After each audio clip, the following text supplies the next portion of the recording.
And I think we're live, and I think all the stuff should be working, sound, everything, and so on. Welcome to tonight's stream. Hopefully, we're gonna have a super chill time today. As the stream suggests, we're gonna be talking about architecture. We're gonna make a little bit of architecture, and we're gonna talk a little bit about architecture. So, we're gonna do a little bit of an analysis of some architecture, and just kind of sharing my general process for doing architecture. Hopefully building a little bit on the last stream where we were talking about environments.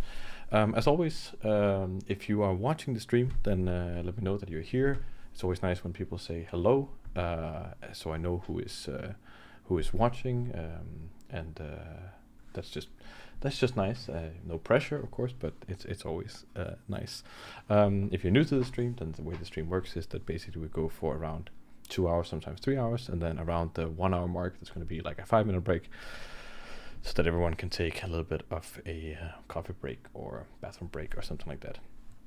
I'm also trying to order some food because I just got home from an outside day all the way, so I want to start the content in like 2 minutes, but I just started the stream so you can kind of engage with my face, and it looks like the camera is trying to really zoom. I just gotta click finish on this food order.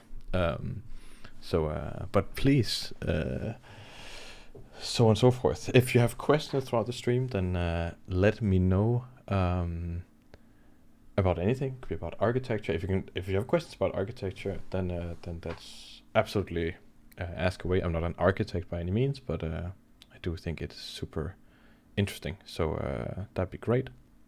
And I can see we have lots of people in the chat here already. We have Schultz Division, hello. Ryan Taylor, hello. Haley, let's go. Yes, let's go. Pilape, hello. And Shaden Vass, hello there. And James Barth, hello also to you. Okay, I'm just going to finish this food order, but get some questions going already. Then we can start off real good. Or you can also just, voice out funny analogies. Just going to put this over here. So give me 4 minutes, then we will be great. Is this the food thing? What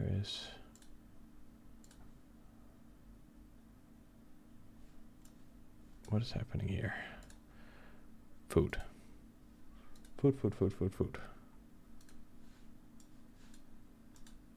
I just tried ordering something, and then now it doesn't want to let me order it again.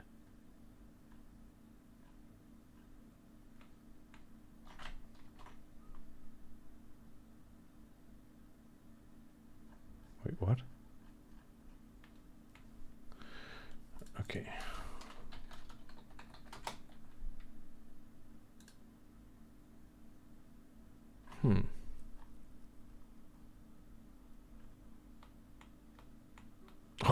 That's so weird. I was literally gonna order food, and then they just removed the options that I was gonna order. That is very, very bizarre.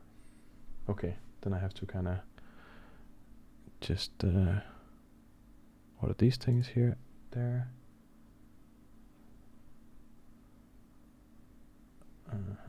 That thing. I'm gonna order this thing over here. I'm ordering Mexican, by the way. So if anyone is jealous, then now is the time to be jealous.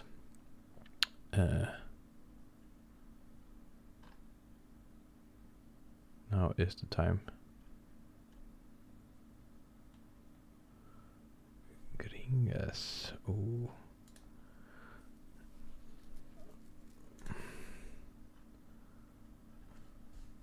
Okay, I'll be right back. Isn't it technically part 2, since last time we also explored the architecture for farming colony?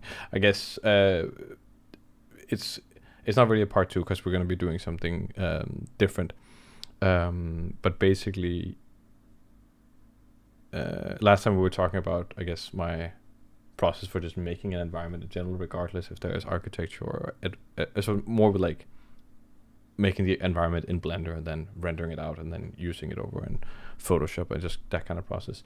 We're going to talk a little bit more kind of specifically design with architecture. So Um, you could see it as a part two. I think it's more its own thing. It's going to be different, I think, because we're going to be looking at some stuff and just like dissecting it. I'll be right back, so just hang on here, because this food place is crazy. So this is, I'm sorry, but it's going to be like a 2-minute break.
Okay, I'm back. I'm sorry. Sorry about that. Sorry about the disturbance.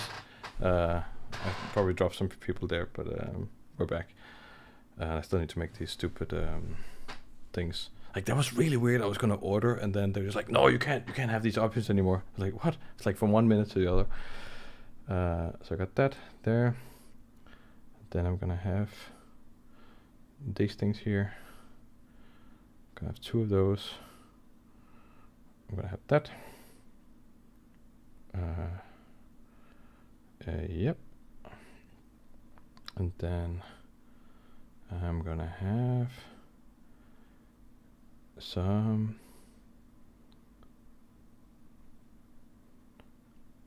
nachos like this. I'm gonna have 2 of those. There. Order. There we go. So we can actually get into this thing here. I'm gonna pay now, so you don't have to listen to the stupidity anymore. And then I will answer your questions.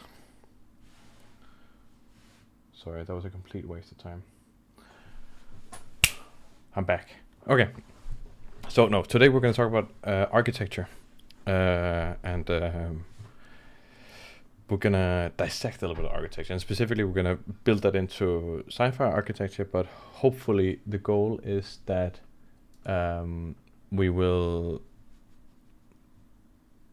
be able to dissect some architecture and then start establishing some rules, and then bring that into like, how do we make our own rules for architecture? And that typically is the key, for me at least. It's like, if I want to make architecture that I think works, then it comes down to establishing rules and then trying to follow those rules, which kind of feel like that makes sense.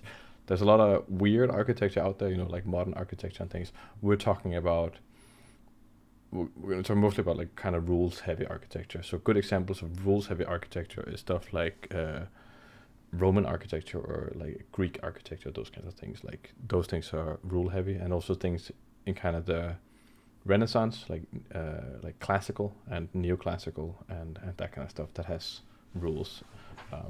I like to think about it like that, and it can be applied to lots of things. There was a question here from Ryan Taylor. I have a question regarding destruction. How would you go about making collapsed buildings and such, and how do you work out where all the parts would fall accurately? So I guess maybe you're thinking about it in terms of making a ruin or something like that. I'm going to open up Blender over here and just switch over to that. So if you are... Yeah, how do you do destruction? Right, so different kinds of things, right? There's kind of this thing of like having a... you want to make something that is a ruin versus making... So it's something that's been destroyed for a long time versus something that's just been destroyed. Because those things look quite different. You know, a ruin, you'll have stuff that's like overgrown and things. Generally with a ruin, you can kind of... You can get away with having way fewer things there than there needs to be. But with a collapsed building, you kind of like, if you want to have that look of collapsed building, you kind of need all the rubble and debris. I think that's the big difference. So like you have a ruin, you usually don't have the like kind of the smaller piles of rubbles, but you have like individual chunks that were maybe too heavy to move or something like that. Where if you have like a destroyed building, then you need those piles. I don't have a lot of experience making stuff that is destroyed, but I do have an example on the closest thing that I've done in recent times. Well, that's probably not entirely true, but in the Ancient Ruins video, I do go through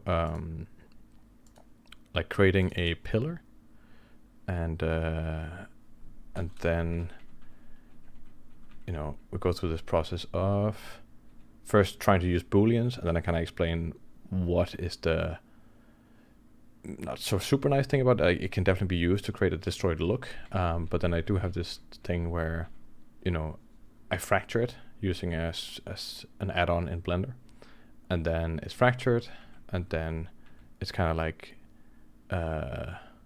you know, it creates a rubble basically, and then a few techniques on how to get that less, and then ending up with things that look more like this, kind of where you have something standing but rubble kind of going down, and then doing that with a bunch of stuff, and then you kind of get this like more ruined, destroyed look. Not quite like a destroyed building, but for ruins it works quite well. That's kind of my best thing on that. Schultz Division asks, what about the topic of designing alien buildings matching the tech or ships, like making a cohesive design? Does it make sense? Yes, absolutely, that makes sense, Schultz Division. We can talk a little bit about that also. Let's just make sure that I talk about it, because I'll get into it once we're getting into the design parts. I spent months studying, Ryan Taylor here, I'm doing Tudor houses at the moment, but they're set in a post-apocalyptic type environment similar to The Last of Us. Okay, right. So Tudor kind of just like, just for everyone's point of view. I'm going to go to Pinterest real quick and search Tudor architecture. It's this kind of like, you know, with the cross beams and stuff, these kinds of buildings. That's very classic. There was this, I've seen some really crazy stuff people do with destruction in GeoNodes, where they make entire houses and then do these like post-apocalyptic ones. I think if you search GeoNodes house or something,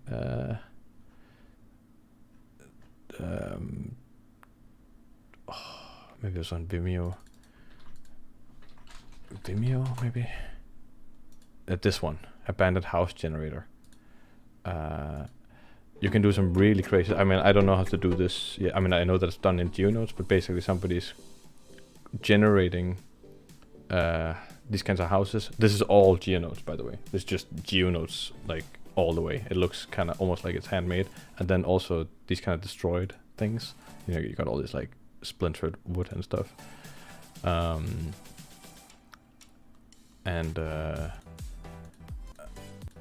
it's kind of doing like a breakdown of how he, or I don't know who, if it's a he or she, whoever did it, but how he did all this stuff, the internal rubbles and things, and having different levels of destruction. And it's not perfect, but it's definitely a very interesting technique. Abandoned house generator. Maybe there are some more information here. And it's kind of old. This thing is from February 2022. Okay, that's a cool thing here. Yeah, so you guys can look it up and see how he went through. That's an approach also, etc. I spent months studying Tudor houses, but I still feel like guesswork to I can never see the messages properly, to make all the pieces fit in the right place. So you're kind of like, you're studying this stuff, but when you're putting it together, it doesn't become Tudor. Like you feel like you have the pieces, but you're not putting together in a Tudor way.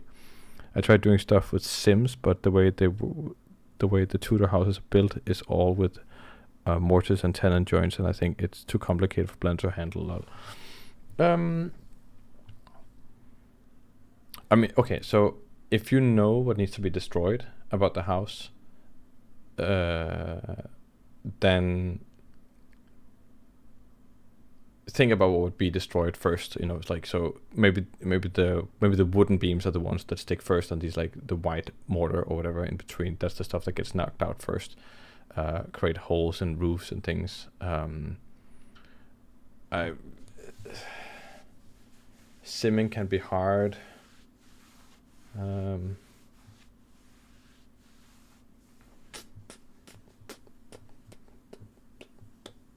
Yeah, I think it's almost a topic on its own, but I would just, as much as possible, just like break down which parts of the building would be destroyed in different ways. Yeah, but that'd be great. Actually, post this stuff in Discord. That'd be super interesting. Either way, okay, Tudor. That's cool. Nice. But let's kind of try to get into the subject. And we're already on Pinterest, and that was kind of the idea, is that I wanted to use something and then start breaking it down. So I kind of want to make some super non-traditional sci-fi stuff.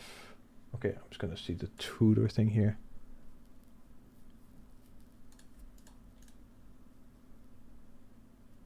Yeah, I mean, this looks fine. What do you feel like is... I mean, I guess maybe it's difficult to control. Is that what you're thinking? Like what exactly... Because it definitely, this looks like destroyed and abandoned, I would say.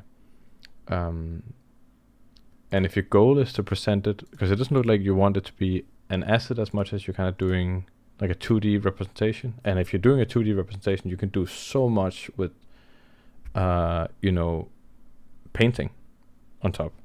Which is, if this is the goal, is to make this like the breakdown of a destroyed house, then I would use a lot of painting to get to where you need to get. Unless it's very important for you to have it as a 3D asset.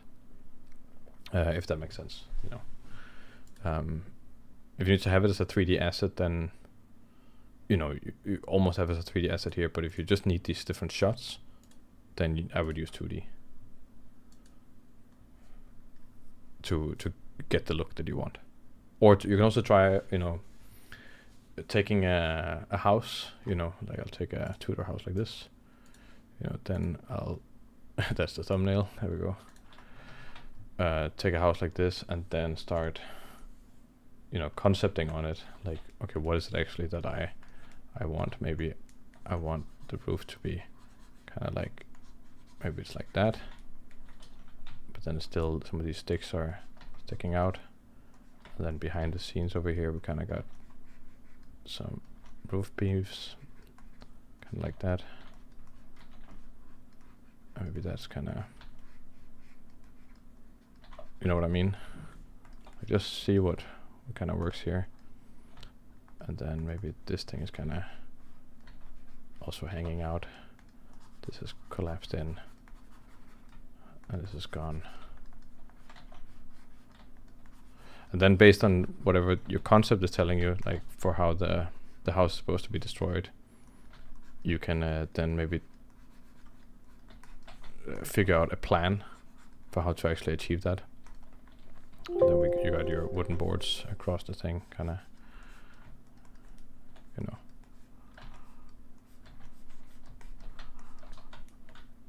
Those kinds of things. Maybe this stuff is just all, etc., etc. There's things here. The roof has kind of collapsed onto the ground more or less. You know what I mean? Like kind of just, it's etc. Do things like silhouette apply is meant to be a 3D asset for a game? Do things like silhouette apply? It's meant to be right. Okay, so if you want it to be a 3D asset for a game,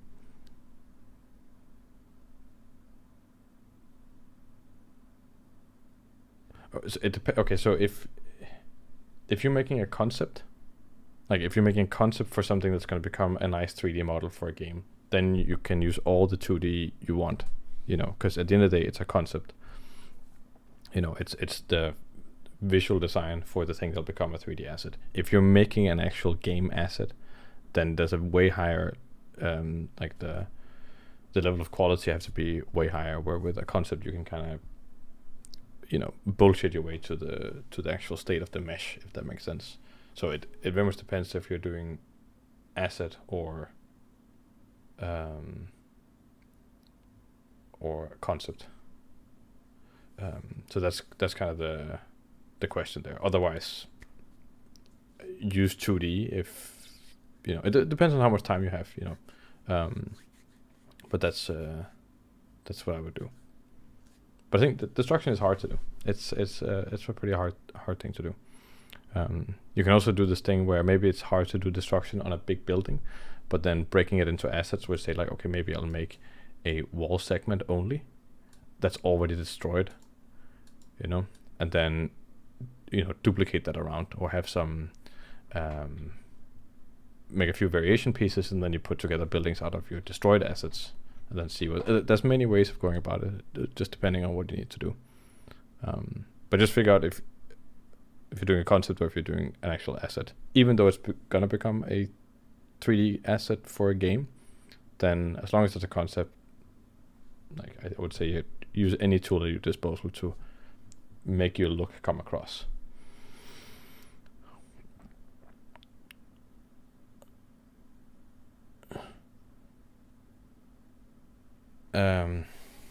So if you're doing a concept, then, you know, you should, if it's a very important building that in the game or something, then it's very likely that for concept you would be concepting out all the angles of the building if it's a very important building. If it's just your average building, then you know, sometimes just a single illustration just to get the point across of what the building is supposed to feel like and look like. Okay, here's that detail there. Like it all depends on, you know, like whatever budget there is for conceptualizing all the buildings. There's no right and wrong with this thing. It very much depends. But I think, you know, even if a building is supposed to look good from all angles, having a, let's say, a preferred angle is quite often the case. You'll see that with, you know, most architecture have a preferred angle, and it usually is the main where you're kind of entering the architecture. That, you know, usually where the entrance is also where the main features. You'll know that from all like most buildings. You know, a castle has a certain kind of symmetry based on the entrance, right, or something like that. And you do have buildings that are very asymmetrical, but I'm pretty sure most architects do think about like, okay, what's the what's the preferred angle, like that's the main angle, and then you can think about like, okay, in my game, then this building will most likely be looked from kind of this area, then you make sure that that's where it looks its best. But then I think what architects are also really good at is that they're very good at figuring out space and how something is interesting from multiple angles, and also how it's interesting to walk inside the thing, you know. So it's almost more like doing a sculpture, but even sculptures have a preferred angle. If you're doing a sculpture of a person, then often the main angle is kind of the front. Not that the back isn't interesting or something like that, but it just becomes kind of that way. I think that most sculptures you think about maybe and visualize in your head, you see them more or less from the front, with exceptions, of course. Also, Andrew Aronski writes, add as much information as possible. Also, when you design a building through the lens of one angle, the architecture come out as flat and one-sided. Yes, I was thinking about it from all angles and hone in on the experience in the front, multifaceted. The whole level take place at a street level, so I wasn't sure whether to bother designing the roofs or not, or design it looking out from the player. No, but that's absolutely, like, it happens very often with in the concept art thing. Like, you design things depending on the purpose. So you're thinking in the right. No, I'm not going to be working with organic shapes today. So you're thinking about it in the right way. Like, you're thinking about, okay, the purpose. Like, if you're only seeing it from the street level, then, you know, if you're working with an art director or something, then maybe they'd be telling you to like focus way more on what we're seeing at the street level, and not so much in the roofs, because the player's not going to see them. You'll probably still design a roof just so we have an idea, but right. So that's what you're kind of doing. But I mean, this works, you know. Like, that feels abandoned and destroyed, but maybe you don't feel like it's as good as you want it to be. I do think like it does feel a little bit less. It's hard to feel the Tudor look, and I guess it's just because I want to see those connections. So maybe adding a little bit of contrast where you have those, because here, for example, you got these values here are very close, and I know that it's degraded, but I would maintain that contrast just by pushing a little bit, because they're very close in value. I almost don't see that there's wood here, but then the mortar here, if I was to say anything. But it looks abandoned and kind of like cracked and destroyed, so that's cool. Okay, sorry, we're gonna get on to the subject. I mean, we're already kind of on the subject. So that's, I want to talk about that. Okay, cool.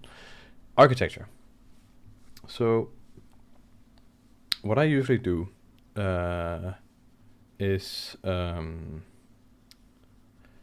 I actually, when I started working in the concept art industry, one of my first tasks were really no, it's absolutely okay, Ryan, don't apologize. I mean, I told people to ask questions and you did, so, you know, joke's on me. No, cheers for interacting. One of the first things I did when I was doing concept art was I had a very strange assignment. Basically, I had an art director who was like, hey, we're doing like a style guide thing for a project, and could you help us filling out the style guide? I'm like, I just started as a junior, some kind of person doing, you know, just, you know, I was like, okay, I'll just be doing tiny essays on here. I was like, no, you're going to be working on a style guide. It's like, why am I working on the style guide? It was very strange, but it was also quite fun. And there I was basically tasked with writing down rules about Roman architecture and neoclassical architecture. And I learned a whole bunch of stuff about like dissecting existing architecture and coming up with rules. And it has influenced the way I think about architecture and designing architecture quite a lot, and also a lot of things. And I kind of developed this principle of, quite often what happens is that I'll play around with some kind of shape, maybe in Blender or something, figure something out, and then I'll try to look for the rules in what I'm making, and then I'll gravitate everything towards that. So if we're looking at this Tudor thing, for example, then it's like, okay, what are the rules for something to feel Tudor? It's like, okay, looking at these things, it feels like they. I think the thing that comes to mind immediately is obviously the wood contrast, the mortar or whatever, and then that like the cross section and that kind of look, right? That's one thing that's very Tudor, right? We got these things here, and here's a variation on it that's more detailed, but it's still Tudor. And these kinds of things here, right? That's one thing. But if I was to take those things, and we're just gonna go in Photoshop and do this. I'm gonna grab a thing like this here. If I was gonna take those principles and say, okay, I've learned one rule, you know, that is that a Tudor building kind of looks like that, right? Then we have two floors. We have that one. We have that one. There. Let's do it like this. Then maybe something like this. Kind of got these things going on. We got those things going on. And maybe we also have those things going on. Then maybe here we got that thing going on. We got there. Got there. Got that. Got that. Right. Then we're starting to get towards the Tudor look. We're like, okay, cool. You know, here are the rules, right? We're establishing some rules, but it still feels like there's more to learn about the Tudor, right? And I'm really dumbing it down here, guys. I understand that it's very easy to follow, but let's just go through the process here.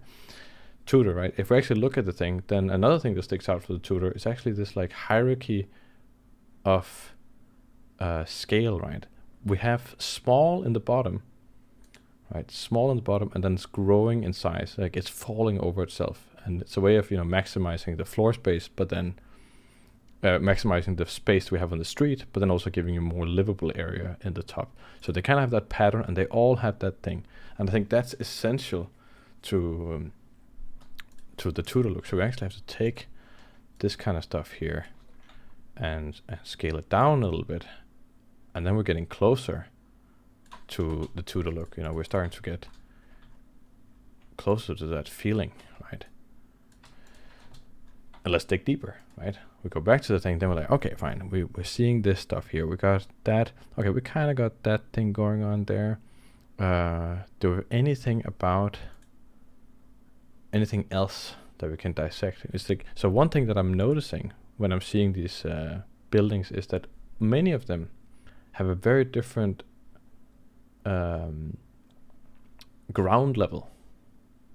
You know, like not all of them. Some of them, like this one, has a very kind of similar ground level to this thing, but there's still a distinction between ground level and the first floor, and they seem to all have that quite harsh transition where there's something else going on there in a different way, right? It's a different realm down here than it is up here, right? This one less so. This one is not, but I also say that's kind of going away from these kinds of things, right? So that's something to think about. Also, that like there's that distinction. Those are kind of interesting there. Okay, then we can look even closer. We're like, okay, what kind of bindings do they do, and what do they do to support? And then they also have these like tall roofs. So it kind of feels like we have to get all those things in as well to, you know. So that's kind of what I'm talking about, like breaking down the rules, or breaking down what's happening. What the hell is happening? Okay, there we go. You know, then we're like, maybe we have even taller roof than we had before, right? So I'm just trying to really bring home the point here, right? So those are the kind of rules we want to establish. So when I'm making stuff on my own, then I'll start making things, and then I'll look for, okay, what are those rules? What is it that I have to stick to? And that tends to lead to more interesting design, I think. A few questions from Andrew. Do you let from generate an idea, or do you let the idea of sci-fi architecture help generate your form?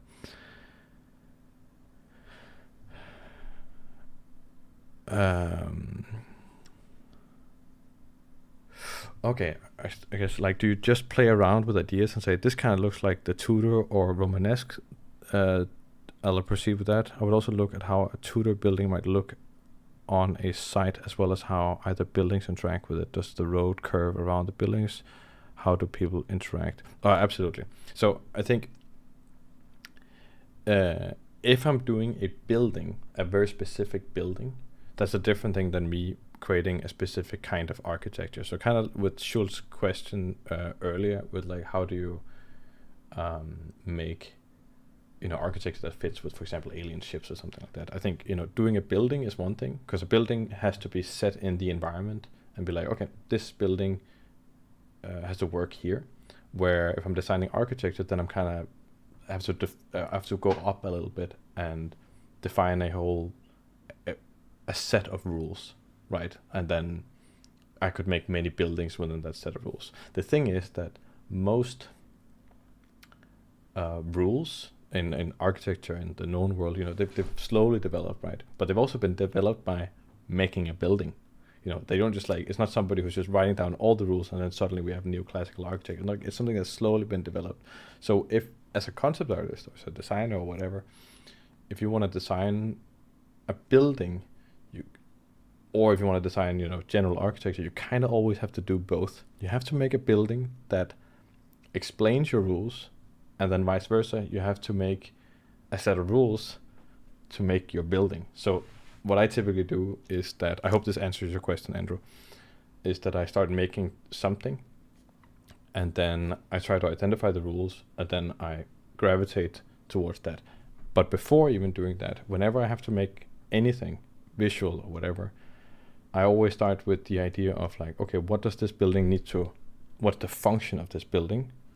So if I'm still like, okay, the function of this building is for me to have a template to define the architecture, then that's the function of the building. Then maybe I don't care so much about exactly where the stuff is placed, right? But what's the function of the building? If you can have a good answer, like, okay, it's a fortress, or it's a hospital, or it's a home for 2 children and a mom, then that's the function. And what is it supposed to feel like? It's supposed to be scary. It's supposed to be impressive, rich, poor, whatever, right? If I can answer those things, then that'll guide my initial design start. So then I'll start playing with shapes. And then once those shapes are becoming more and more defined, then it's like, okay, what are the rules in these shapes? And how can I tighten those things? Leon Renner asks, Andrew asked, I also look how a Tudor building might look. Right, okay, that was the thing you said, on the road, curve around the building, how do people interact? Absolutely. Leon Renner, what architecture would they build in a post-war era metabolistic architecture or brutalism, looking at factors like mass migration, infrastructure built up with the limited resources and workforce? I think history is our best answer to what kind of architecture arises depending on what kind of period are we in and what kind of world state are we in. Always say that use the real world as your reference as much as possible to inspire, not just to copy the buildings, but to see why are people making those kinds of decisions, and then you can infer.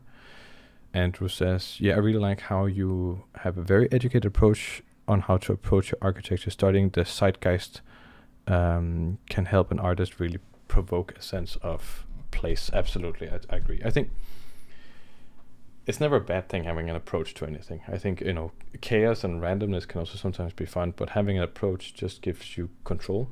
And if you're a designer, you often need control and need systems just to be effective, I think that's the thing. If they're like, oh, can you give me 7 buildings for Monday? You're like, I don't know how to answer that. If you don't have any approach or method for the thing, then how could you answer that? You're like, no, maybe it's going to take me a week or something like that. And sometimes that's okay when you're doing something new, but sometimes you want to be able to answer those questions. So, okay, so that was the thing on Tudor. If I was, for example, to start doing a sci-fi architecture, then maybe I would start looking at a realm of architecture and find something that inspires me. So I'm gonna do like a really dumb research here and just search architecture, and now it's gonna be influenced by a bunch of Tudor stuff. But let's see what we get. I'm kind of in a brutalist mindset these days. So I was like, ooh, like brutalism is this kind of very heavy, chunky kind of stuff. It has a certain almost Blade Runner-like aesthetic. This is also quite cool. Those kinds of things. But I think I want to do something a little bit different because I've been doing a lot of this kind of stuff. So I want to see where this leads me. Oh, you know what this looks like? This looks like the robot from Interstellar. Interstellar robot. It's called TARS. Yeah. Yeah, that's the one. You know, like it's kind of like that's Lego even. Oh, that's a good representation of it. That thing just reminds me of that thing. That's kind of interesting. Oh, this looks like a Dune worm almost. You know. That's really funny. Looks like a sandworm.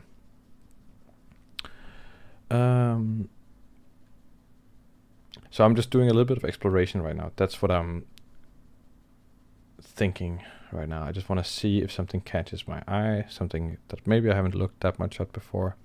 Hopefully I'll get on a good tangent. I don't have a plan right now in my head for what I'm making. I don't have an image. I'm just looking for a source of inspiration. You know, I was kind of saying before, like, oh, I want it to feel like a certain thing. But now I'm just looking for something we can break down. Otherwise, I would usually... Maybe this can lead me somewhere. It's a little bit interesting. Kind of like some of those things.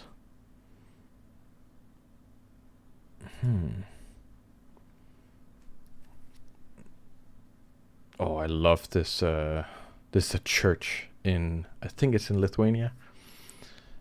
And it just looks like Darth Vader's fortress. But it's a church. Like, look at this church. It's absolutely insane.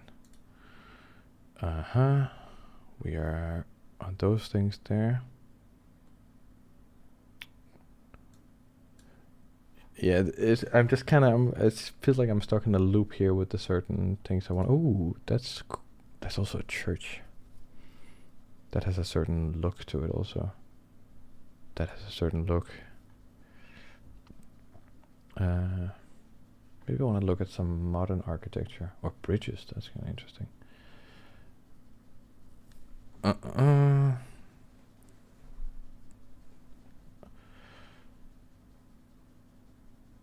Let's see here. That's a train station in Helsinki. I've seen that one. That's pretty cool. There's a bunch of kind of in a little bit of an Art Deco realm here, which could be kind of interesting. Looking at some Art Deco stuff. Have I done anything like that? Okay, you know what? I'm gonna say round architecture. I'm just gonna throw a wrench in this whole thing. Say round architecture. I'm still getting the Tudor stuff.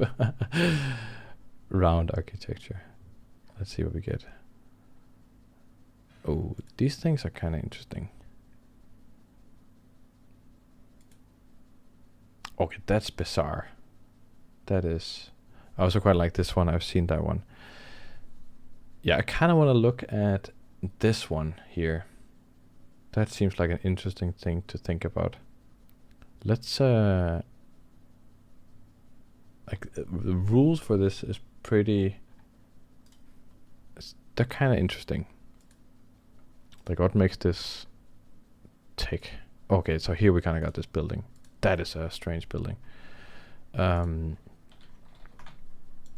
Let's just break this down a little bit, and then we use some of that knowledge to. So okay, I want to imagine right now that I am potentially gonna create a bunch of stuff in this style, right? In this kind of architecture, and I want to know what to think about to create things that look similar to this, right? So the way I usually break it down is that I start off thinking about the overall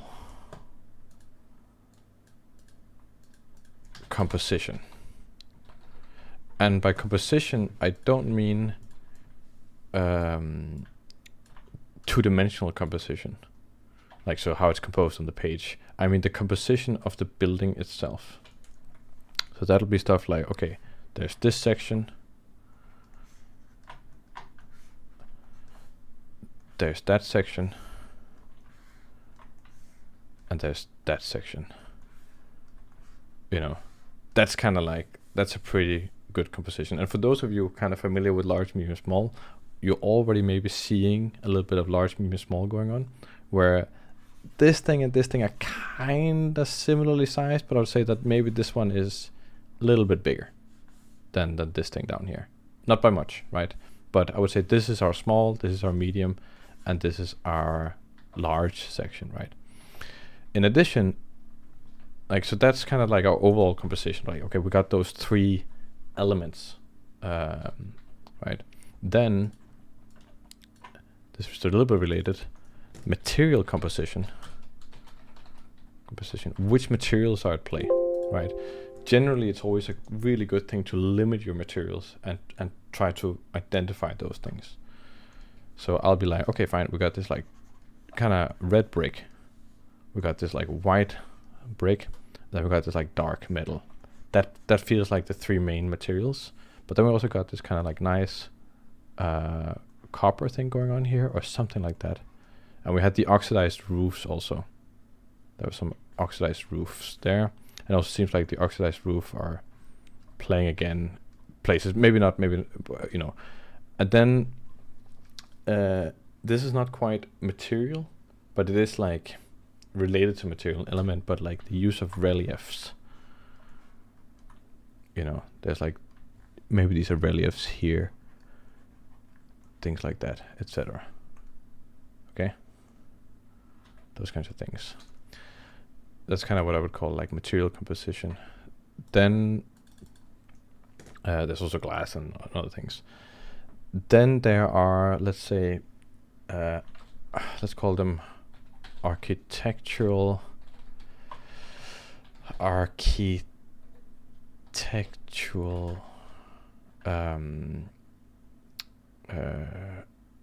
shapes, and then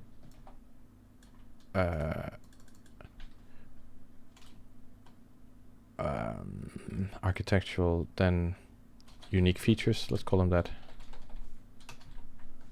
Unique features, and then let's say alignment.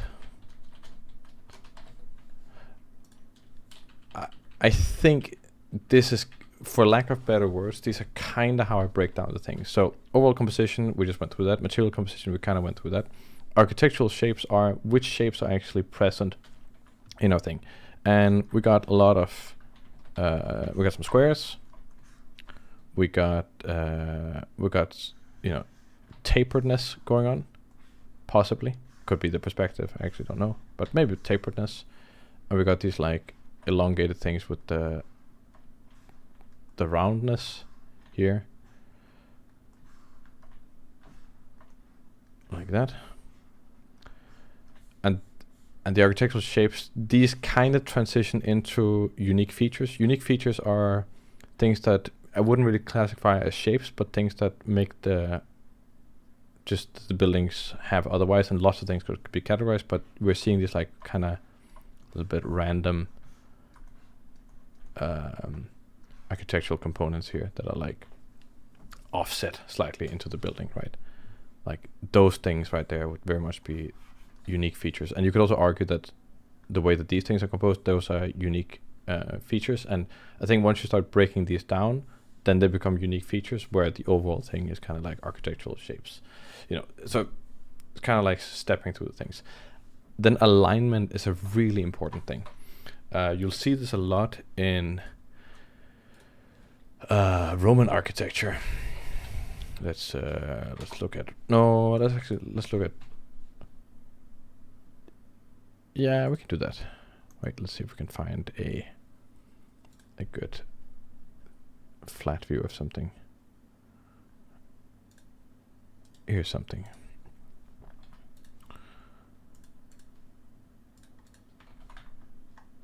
So you will notice these lines here, right? They are very strict with their lines, like all the way from this point here all the way there. It never gets interrupted, and it's like, okay, you could have had like, okay, you know what, this is kind of like a different section, like these things, like why didn't you have it just like this kind of, you know, you could have had it like that, you know, and then you would have had a different kind of line. It's like, no, but they like aligning their things, and you can see probably very likely that, you know, these kinds of these little pillars here, they don't align with the top here, but then they have something different they align with. They probably align with this thing here. These are probably on the same plane, you know, and probably even here, like the segmentation of this thing aligns with the segmentation of these things. And there's several reasons for that. One thing is aesthetically it's pleasing, but also constructionally it just makes a lot of sense. If they can align something, they will align it in Roman architecture, right? It could also be that the rules are different somewhere else, you know, depending on the style or whatever. But you can think about the rules for how things are lined up. If you have things that are offset like this one, then maybe you have a rule that like, okay, the bottom thing always lines up with these things if it can. They also have this thing where I think you'll see it on. Let's see if we can find a good example of it.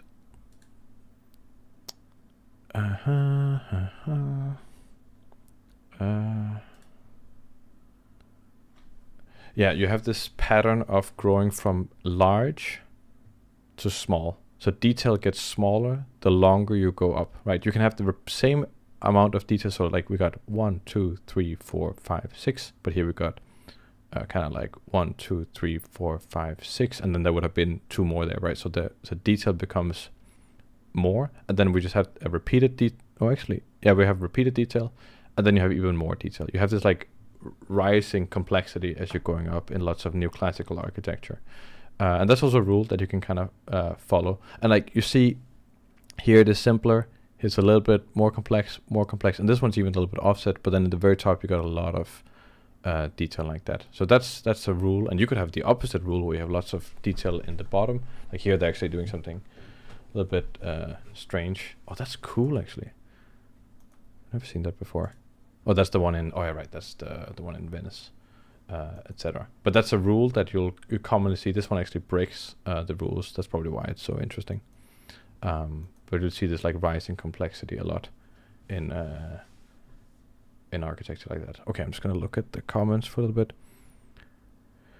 I was thinking the same thing. Could you maybe do Gothic? That stuff's insanely hard. Or mashing 2 styles together could be cool. I'm not gonna be doing any. You can ask questions about it, but I'm just gonna I'm gonna start making some architecture and then go through what my rules will become. Leon Renner, I think metabolistic architecture could be a super interesting project. One way I would look at it would be to study transitions in the form. Maybe the building changes from top to bottom or side to side. What influences what gradient? Vitruvius architecture. Vitruvius architecture.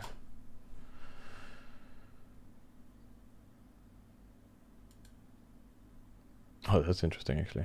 Is that like AI? That almost looks like AI. Yeah, in that sense, yeah, I see what you mean. Like things that following. Okay, we're kind of at the 1 hour mark. I'm just gonna take a 5-minute break, and then we'll be back, and then we'll start making some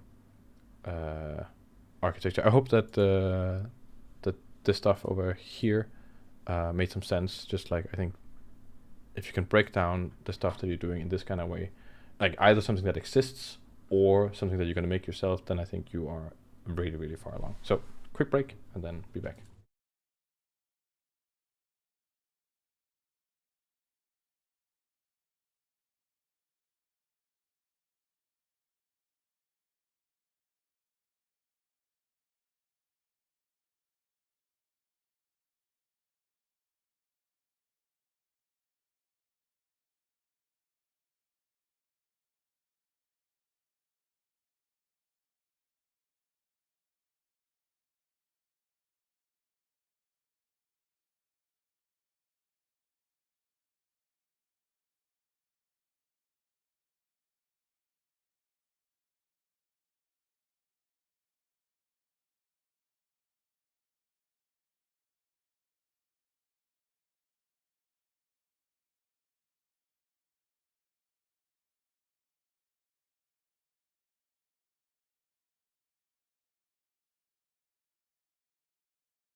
Ba-da.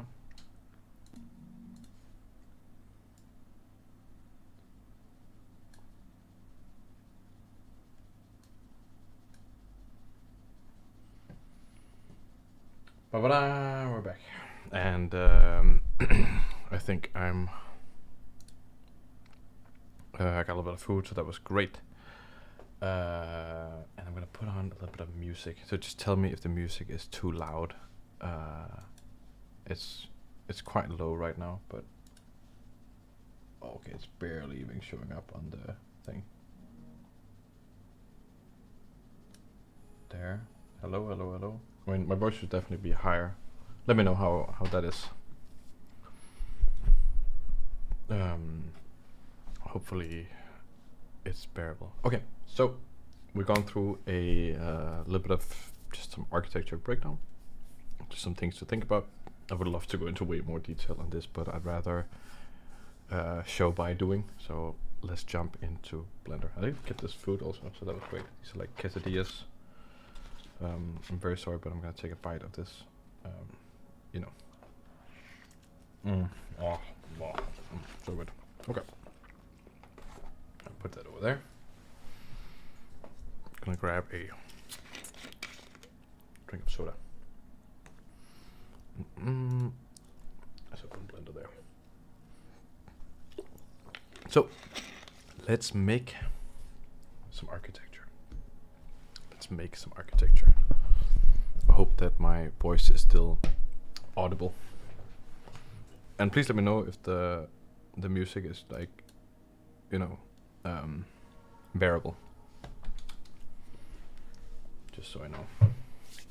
Maybe you're all just running and screaming. So I'm gonna start making something. So we need to come up with something that I want our architecture to follow some kind of feeling and function. And that's just a good place to start.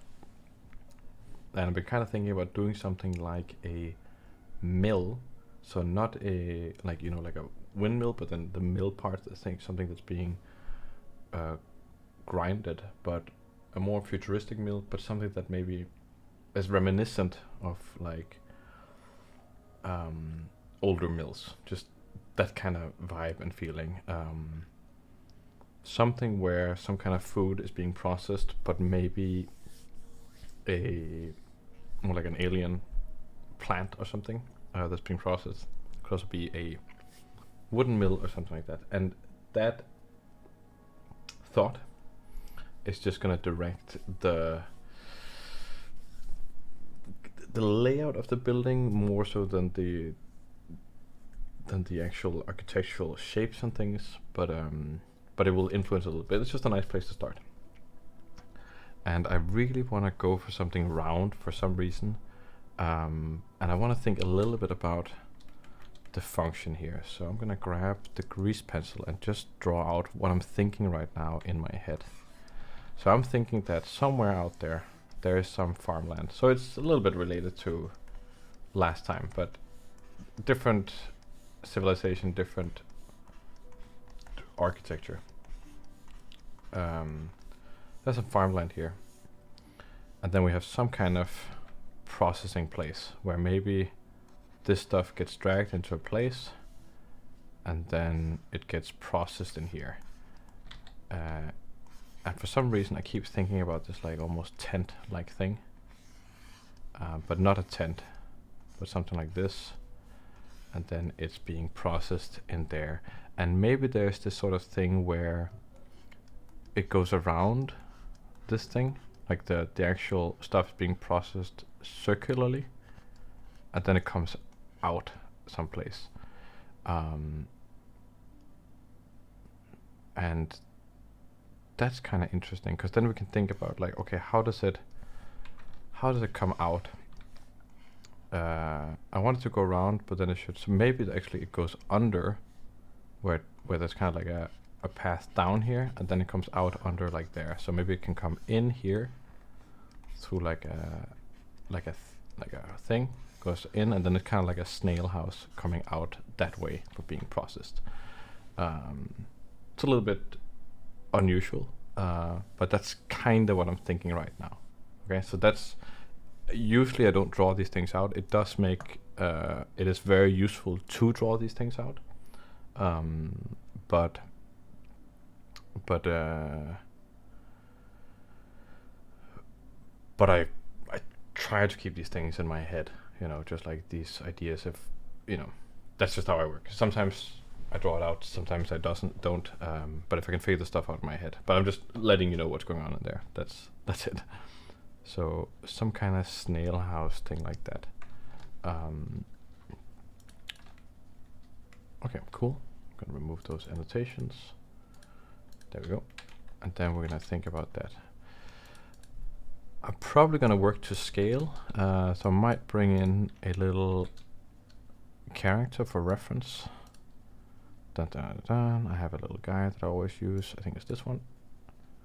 Yeah, that's just a little scale reference right there. I think it's also an important thing is to think about, we'll see that as we're going on, like how do we put detail in places that make sense for like a character's perspective. Obviously if there's a building for giants, then there's a building for giants, but we're just going to assume that it's for humans, and it also means that we are designing things in a certain way. You see all buildings have a certain kind of detail that's within scale for humans. We have the doorway here, the steps and things, the windows. It's sized for humans. You have this grand architecture, but it's still sized for humans, a key part.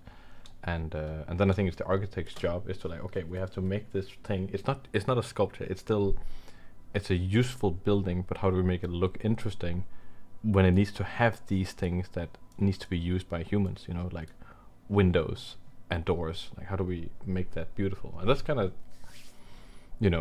the job of the architect is that they're good at making those things look good.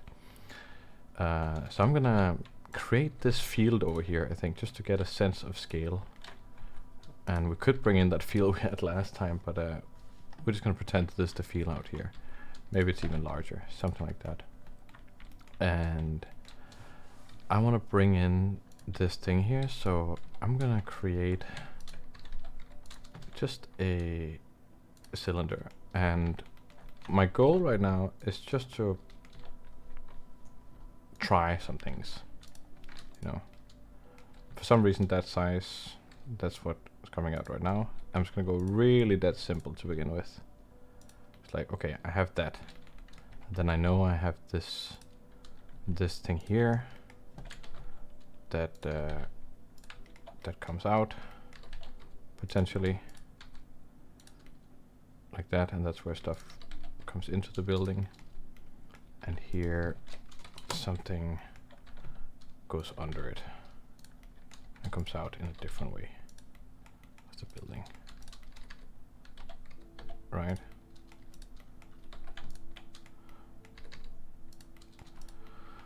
So I'm looking at these things, and then what I want to do is figure out how to combine those things architecturally interesting, because I have these elements like, okay, this is kind of, I'm trying to lock myself to these things right now. It's like, okay, is there a different way of solving this kind of principle of coming in, going around, and then coming out there, or coming out somewhere? I'm not gonna tie myself to exactly this layout. It's just, this is the idea right now, something being processed. Something else I was thinking about was like, okay, maybe it's just coming in and then coming out over there, but then it's kind of coming out where the field is. That doesn't feel right. It could also just go through a linear thing, but then we're kind of losing that circular feeling. And then it's like, okay, why is it even circular? Is there a point about that? Well, maybe there's like a central turning point that's moving the whole thing along. That's actually kind of interesting. So if we imagine on the inside here, we might have this thing like a platform or something, maybe like a turning floor where everything's happening on, and then that's getting everything out. Actually, I like that idea, because then we can use this sort of, or we could kind of maybe if we did something like this. Oh, 25 maybe.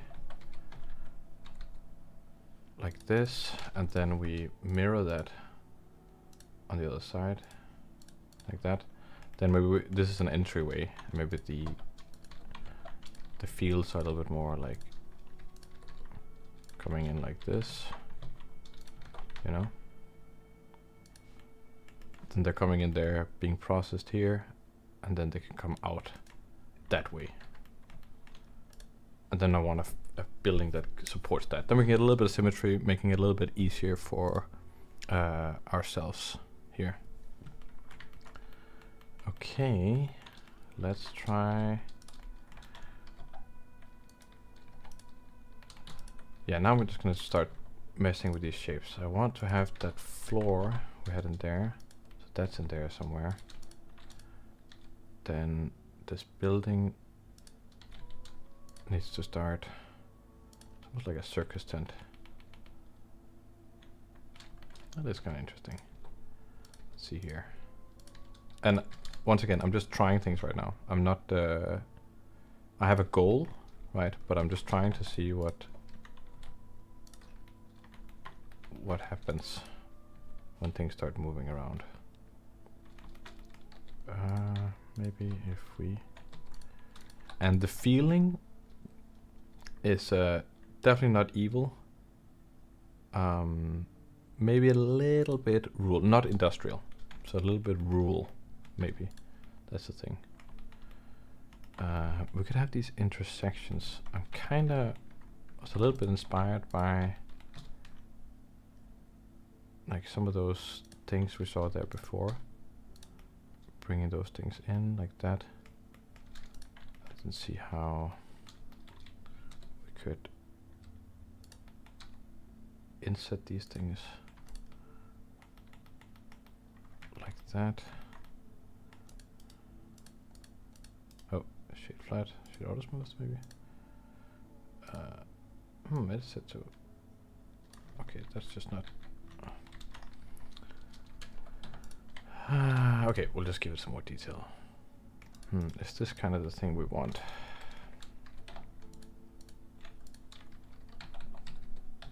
Let's bring this in a little bit. You know what? These things are too big. That's the thing that's annoying me.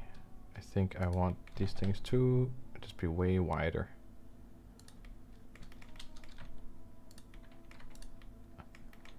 And they're gonna come in with their stuff there, and then it's gonna come out of that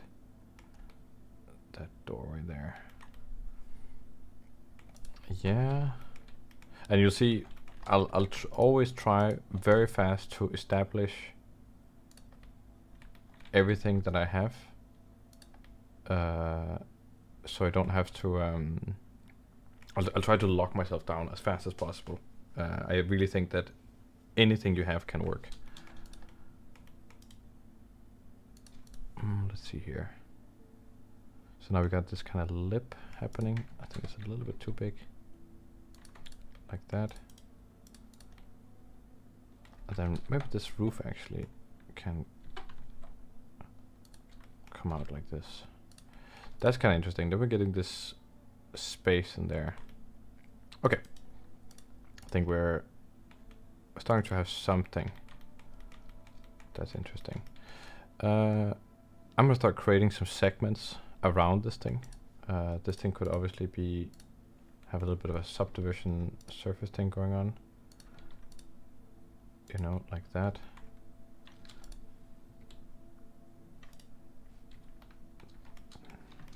Then maybe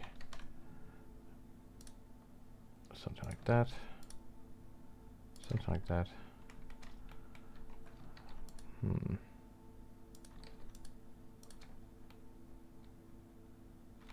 Something too smooth. Like there. Okay. Kind of getting our composition thing. So this thing is definitely, this thing down here definitely feels like its own, it's almost like a foundation. Okay, that's cool. So we got this thing. I also quite like creating not just a house, but the stuff that is around it. Like how is this building settled in? And we kind of got these two prongs coming out. Let's see here, 25. So there's a certain way the stuff is coming in. That looks like, maybe it looks like that. And then this thing can come out here. I'm just creating a little bit of imaginary. It's like, okay, this is the way they would walk, and then maybe it goes over here or something. You know, there. Maybe this is actually more curved, like that, kind of. And then this thing just gets to sit a little bit more on this thing, and then maybe something else is happening over there. And if you need to, then it can definitely also help having some terrain and things around it to assist. Yeah, that's kind of interesting. Wait, let's see here. How would I actually do that now? Have that thing. We'll do like this. And then we'll go down like this. We can have a ramp. Like that. Yeah, nice. Let's see if I have a terrain or something. It looks like the chat has gotten pretty quiet. You guys still out there, alive, happy, and enjoying? Or maybe you're just being ear blasted by the music. Is that what's happening? Let's see here. I got this terrain here. Alive. Okay, the game factory. Nice. Thanks for letting me know. There's no music. Music now? Music now. There should be music now. Okay. Is it too loud? Too low?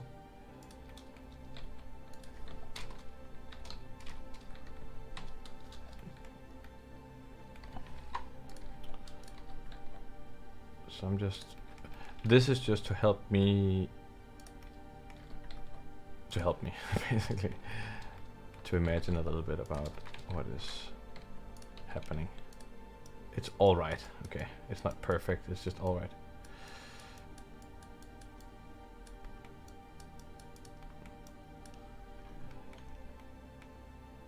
Feels like I'm sitting in a class lecture on a Zoom call. Well, I'm so glad I have that that vibe of like making you feel like you're in school. That's hopefully you've all gotten your homework for next time. If you don't, then I'll have to talk to your parents. That's the vibe you want, right? That the butterflies in your stomach ache, anxious tension that you're gonna fail and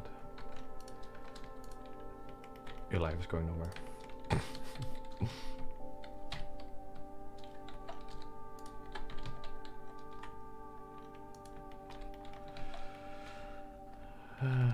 Okay.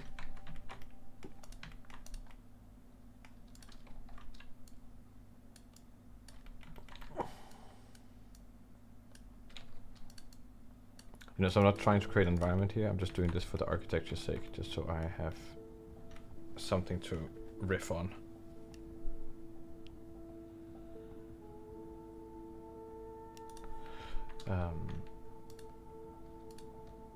I might change the color for this thing. Just see here. Hue, saturation. Let's see, bring the value up, bring the saturation down, change the hue to something. Oh, that's actually interesting.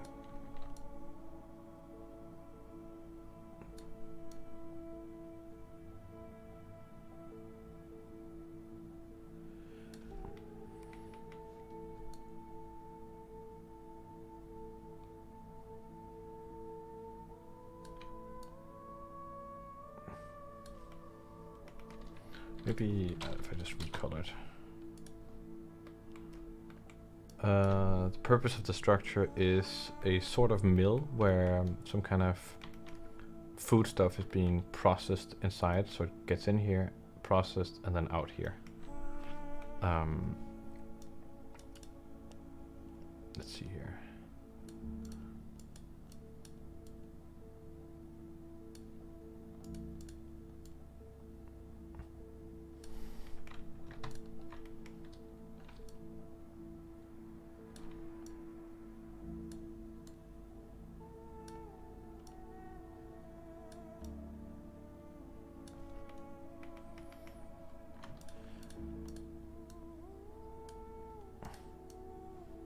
Ooh, that's interesting. That is interesting. I like that. Yeah, that's cool. Okay, nice. We got that as a base. That's good. We got a foundation there. I want to put in a little bit of... I kind of want to put this stuff in a state where I don't have to think about it too much. So I'm just going to create a material for this thing. And it's going to be a sort of stone material. So I'm just going to look in my library here. Textures. Yeah, and you could use you know, Megascans or whatever you have access to. But I'm gonna just grab in a few textures like this. Like this here. So it's a non-color. Probably a normal. Also non-color. And a normal map. So the color, there we go.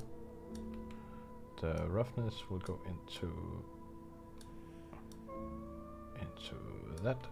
The color will go into that. And this thing will just become object, maybe. Then we're gonna rotation scale. Then we do get these lines here. We could also just set it to cube projection, and then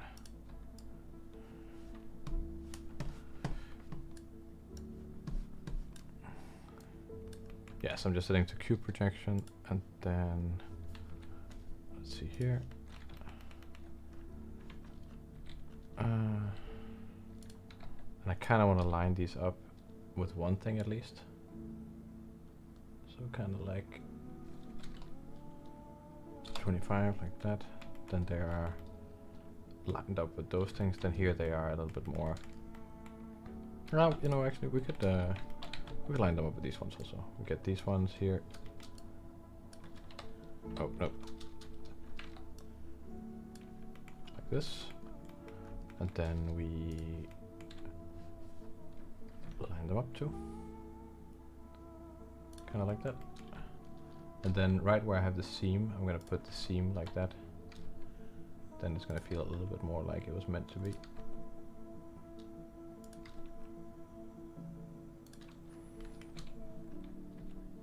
And then we can,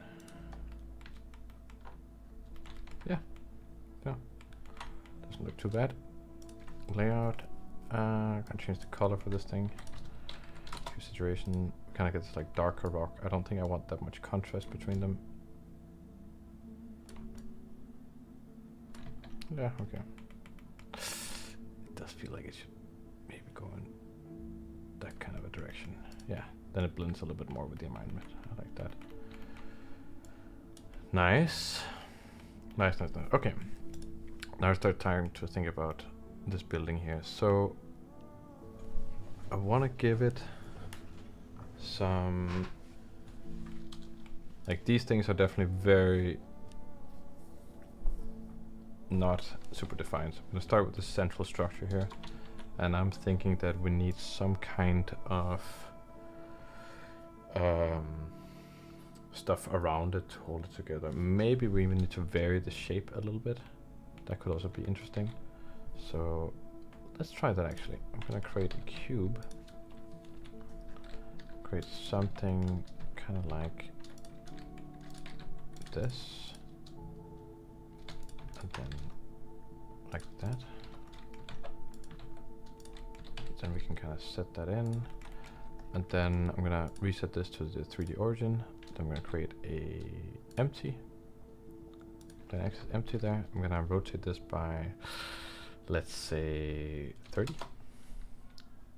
Then I'm gonna take this one and say we want an array, but I want an object offset. I'm gonna select that empty. Then we can say we want a couple of these guys. Then I can start changing these ones like this. And then it'd kind of be awesome if we could have a cool transition between this and that.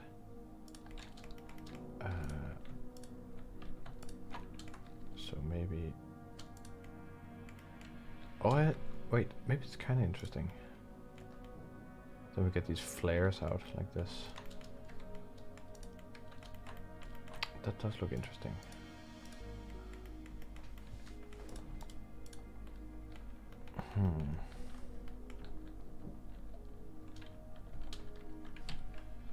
Let's try just these ones.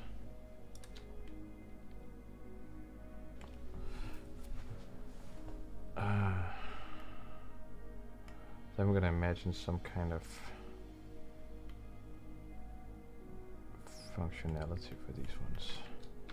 Let's see, shade smooth. Then I do, I don't like that. Let's try doing this. Just see if we get these ones.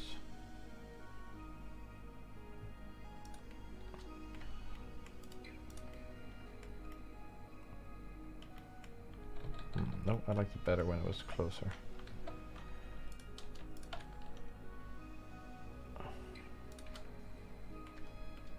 Yeah, I kind of like this better.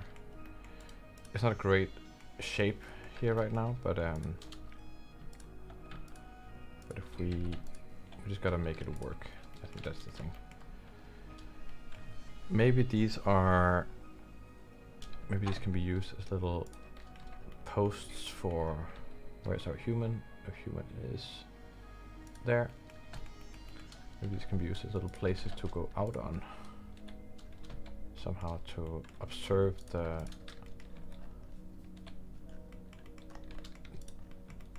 areas. Maybe they have tilted roofs like this. Where's the guy? The guy's there. So I'm making this to scale right, and then that's, yeah, that feels pretty good.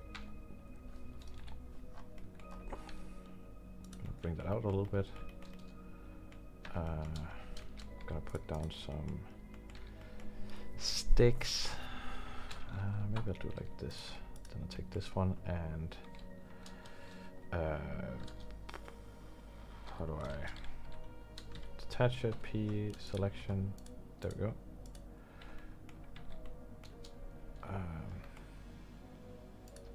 We'll say mirror here, like that. Then I'll give it a skin modifier. Put it at the top here.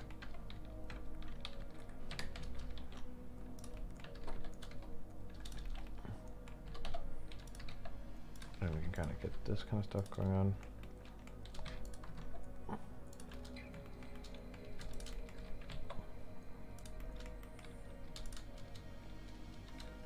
And then we can maybe say subdivide,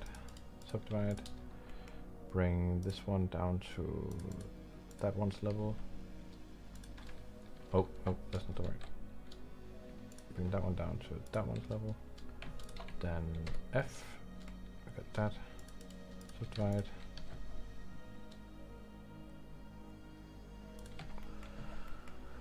Cool. We got that kind of thing going on. And where's our guy? He's there. Does that railing kind of fit? Yeah, that seems okay. Okay, then we could have something a little bit more interesting out here. I am going a little bit away from the main use of the thing. I'm just kind of doing this detailing stuff, but that, you know, that's just how it is sometimes. it will still be the function that we talked about. Just not necessarily the right order.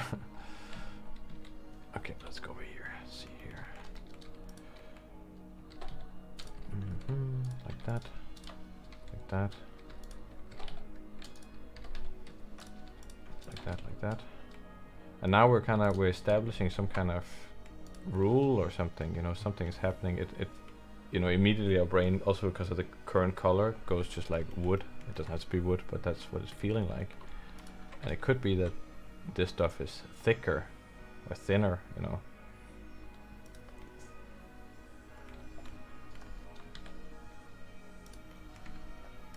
Thicker like that. Okay. I have a feeling that the roof is going to be quite special, but I also want to figure out this front a little bit more. I'm kind of feeling like sticks here. That could be a thing. So I'm gonna take these and I'm just gonna duplicate it, do that. Oh no, sorry. Then I'm gonna delete everything in here, create a cube, bring the cube out, bring the cube here, bring the cube up there, do a mirror, then do something like this kinda.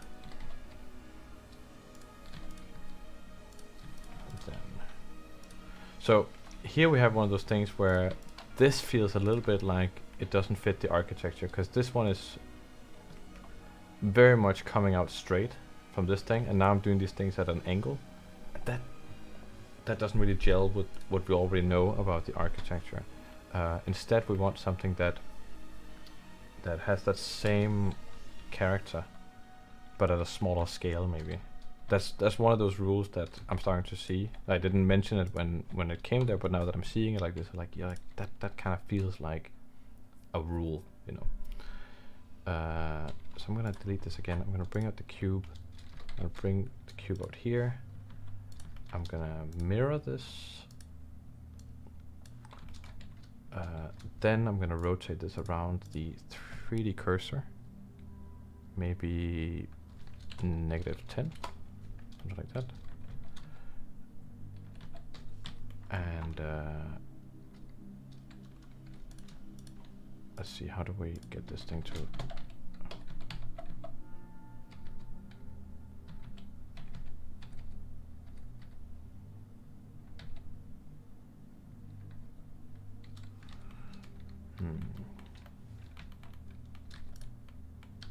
let's see, like that.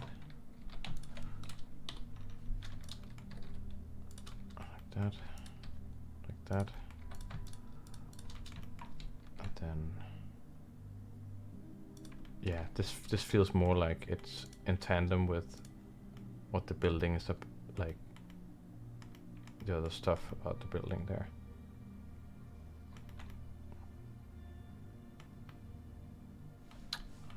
Okay, interesting. We've got those things coming in there. They don't feel like they quite line up with the building either now, and we kind of got that kind of shape coming out. That's almost like the shape that these things are supposed to have also. This is starting to feel like a rule. So maybe we have these entryways coming out, and then they also have that shape, but then maybe the door is like something like that, like kind of like a folding door, if there's a door in that sense, or rounded gates or something like that. So I think that's a really cool way of, right, I guess it's a good demonstration of how we're playing around with something a little bit, and then we start establishing some elements, and then we can utilize those things. We could do something with lining something up here that would fit with the roof, but let's get to that after. So now I kind of want to reintroduce these. So I'm going to put up a cube. Oh, make sure it's reset there. Put up a cube, maybe something in this size, and then something like that. And we can also think about that transition thing it has there, where maybe we bring it here, maybe we also bring it up, and then we also do this kind of a thing.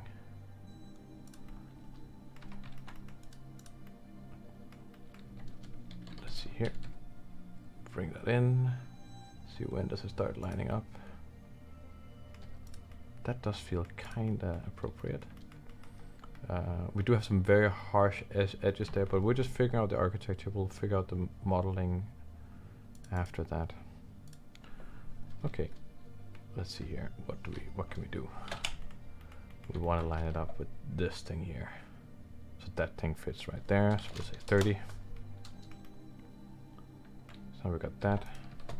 We got negative 30, negative 30.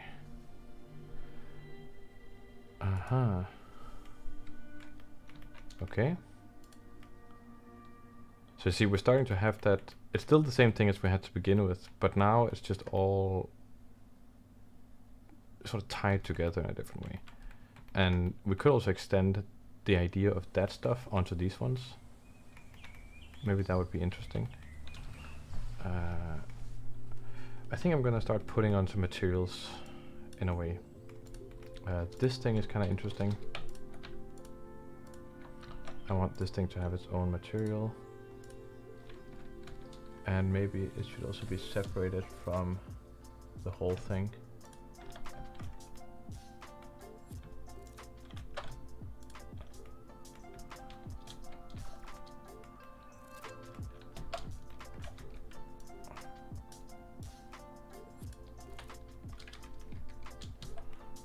This thing, yeah, can be separated piece selection there. I'll put a solidifier on this thing.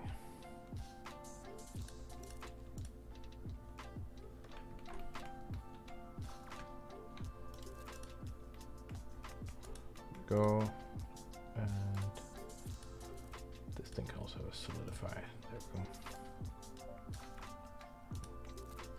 go. Ooh, it could also be that maybe there are sort of holes here, and then here you could walk up and kind of observe something or do something.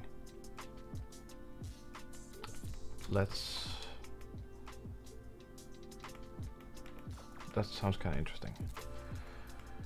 What was I doing? I was separating these things. I think this thing can also be separated maybe. And then P selection, there we go. Then they can start having their own materials. I think this one's gonna link that material there. Ooh, that looks kind of interesting. Then I'm gonna duplicate that one and call it building base. And we wanna project this one. Maybe we wanna do a cylindrical. No, let's just go to UV editing and just isolate this thing and look at. Oh, how does it do this? Cylinder projection.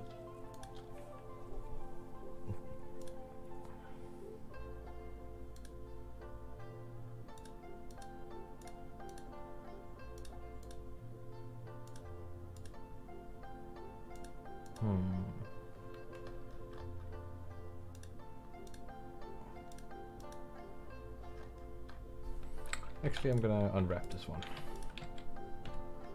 Unwrap, and then there. Oh. Alright, so mark seam, and here I'm gonna mark a seam. Then I'm gonna unwrap.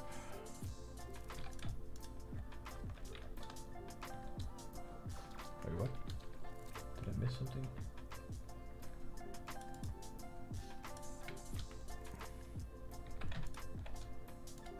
Mark seam. You unwrap. So that thing.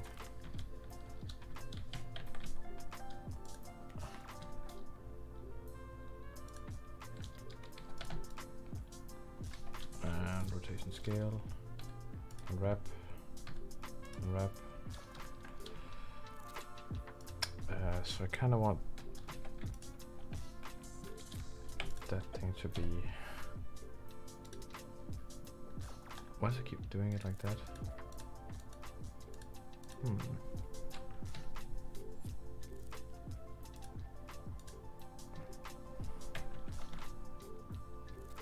Oh, that's kind of interesting. That gives me a little bit of that, like that. Okay, we also kind of got this stone thing here. It almost feels like we should have it here also, so that could become like a base layer for, like, we could do something similar, you know, where up to here it's stone, or it could also just come out and be part of. It kind of feels like it just comes out of the building. Save. I have to save.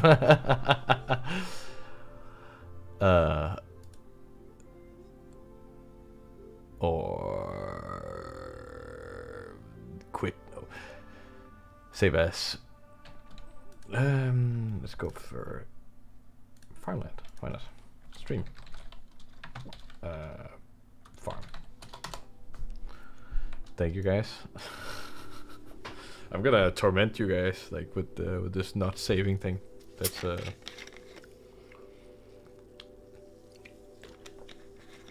now you know this about me. So if any of you are like potential, you know,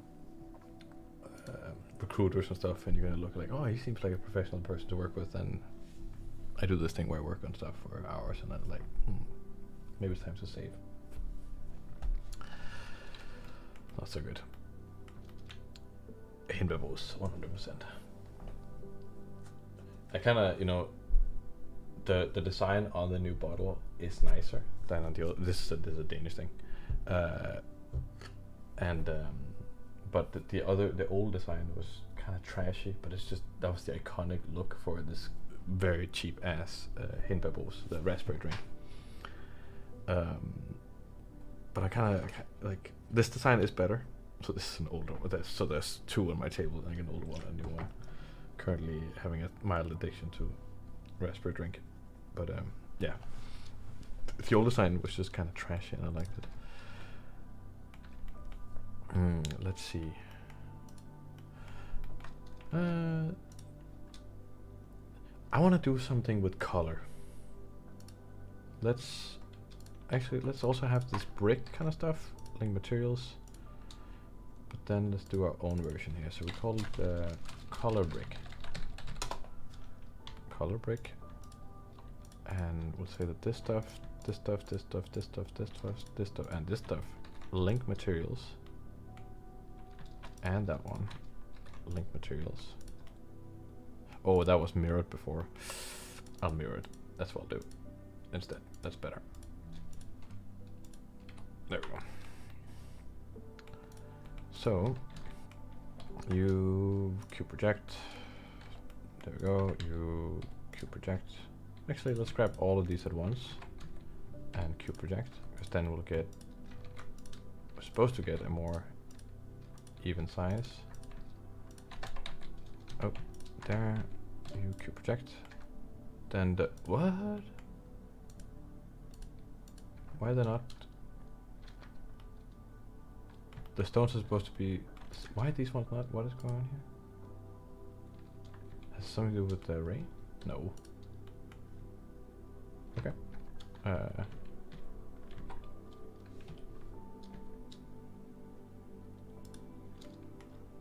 Just want them all to be somewhat the same size, so it feels like they are made of the same stuff. I think that's the point. Is that, you know, that's kind of when we talk about materials, like make sure that your stuff feels like it's made of the same. Ooh, this one here, that's gonna be tricky. We have a similar issue to the other one. We can do the light map thing.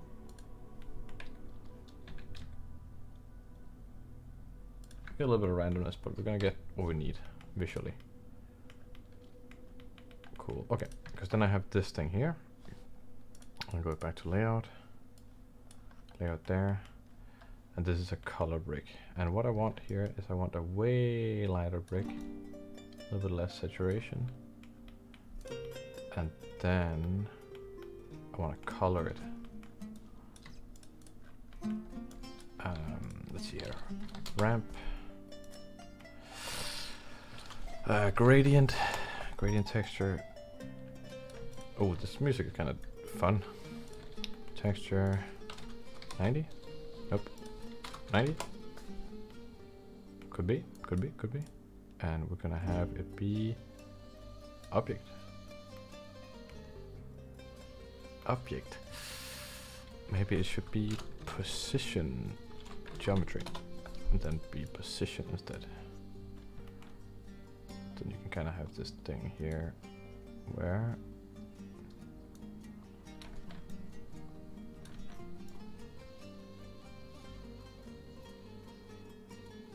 have it like that. Then we need to have it scaled.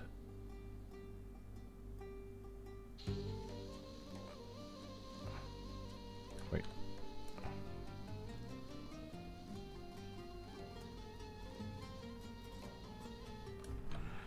Now we need to monitor the different colors. Take this one and make it blue. Then there we go. Oh, that's the other way around. Well, if it works, it works. Like that. Then I kind of have that range established. Then if this one is green, yeah, that feels good. Then I want to do I want to do constant. Then I can use these things as colors. I kind of want to do something.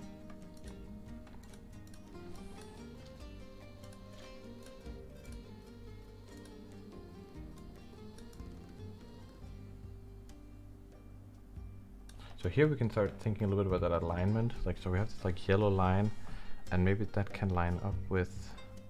You see, so this alignment might as well line up with this thing here. So we can do that somehow. Then we're gonna get a little bit of harmony. But I kind of like what's going on the bottom one, but maybe it's just a little bit too thick. Oh, but it's also aligning with that thing. You know, so even though I'm making the rules, like as soon as I have something, then it just feels nice to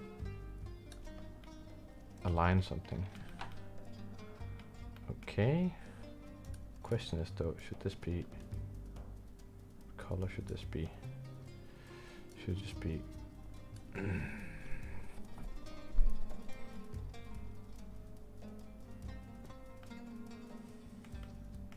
Let's try this. Let's see what happens, and then we go mix color. Hopefully, then we can do something that's interesting.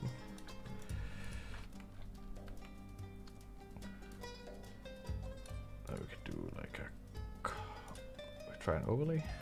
Oh, that looks awful. Color.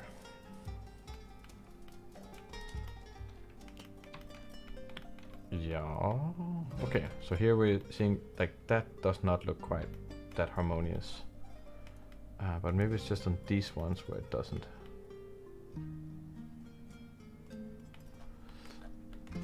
Maybe this color is a little bit too intense.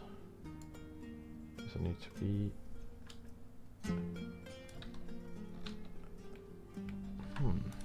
Maybe just desaturate this to 0.8. Oh, that was way too much. 0.9. Maybe it's the darkness. Right, it's also because it's being colored.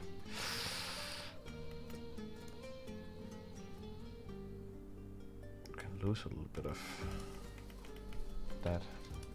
Wonder what happens if we just give it this here. What does that feel like? It does look kind of interesting. It looks a little bit more fancy than maybe what it needs to be. Maybe that's these bands here. Maybe I should just lose that thing, and then it just has that yellow line. The music kind of fits the style. Or maybe I think the music is just affecting what I'm making right now.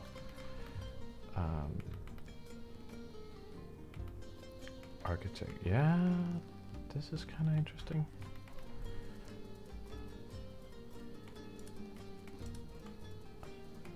I want a different. I do like the blue color, but then I think, okay, so I'm gonna say it's like, okay, I'm an architect now, and I like this blue look, but I cannot use this material for this roof because it's not roof material or whatever, right? So I need to have a different blue thing. So we're gonna get a different blue material. So we're gonna create a duplicate of this one actually. For this thing, we're gonna call it roof mat, and we want to UV unwrap this one somehow. Oh, there we go. I keep feeling like there's a way to do this cylindrical projection that just doesn't work. It's cylinder projection, polar aesthetics. Nope.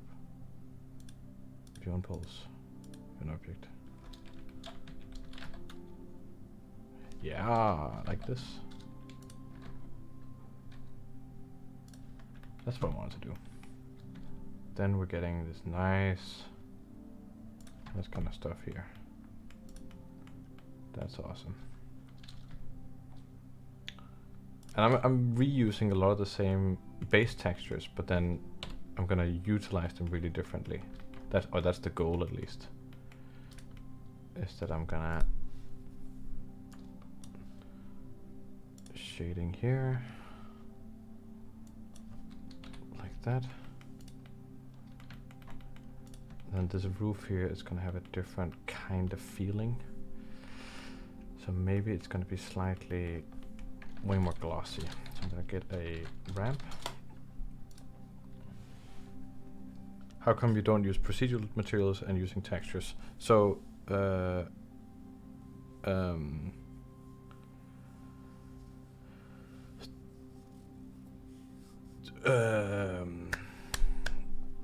how come I'm not using procedural? So it depends on what I'm doing, right?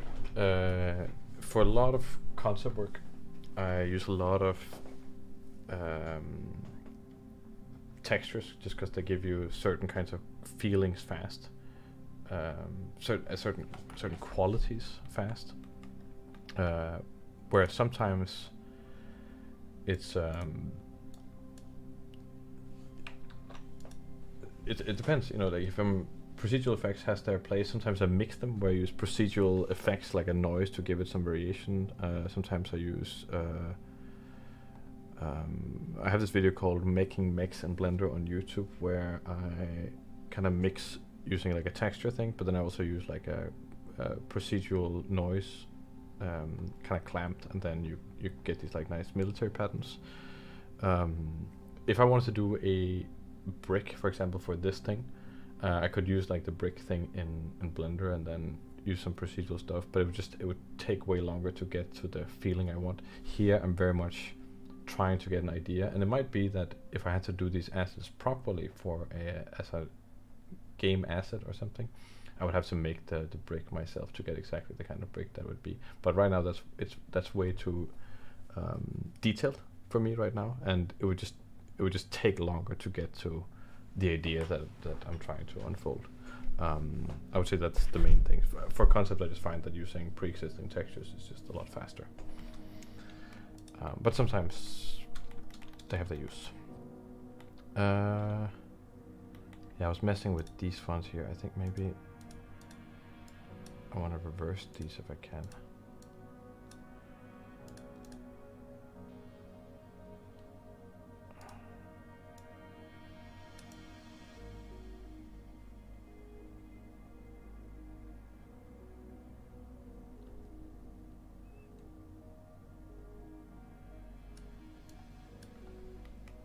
Yeah, no, they're just gonna have the same. That feels better. So I'm just gonna delete this. There we go.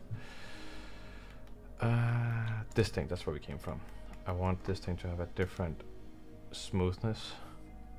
To feel more like a tile. I'm gonna give it a slightly metallic feel. I'm gonna see it in cycles actually.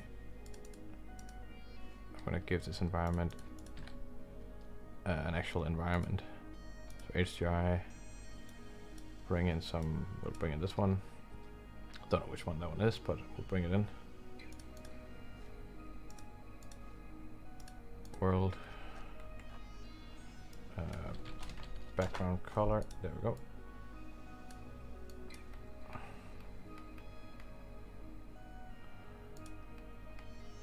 It's a little bit cloudy.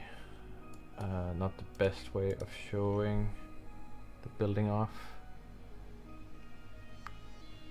maybe Tiber Island. That could be. Just waiting for the image here. Just waiting for the image. Oh, sorry. There's some questions here. Maybe I'm. I feel like Schultz wrote. I feel like some kind of pump would have fit the backside of the building. Some kind of pump, like over here. Yeah. Like we can. I think there's definitely a way to like add some surrounding structures to suggest some of the internal stuff. That's more on like the design of the actual building, where I'm still trying to figure out that architectural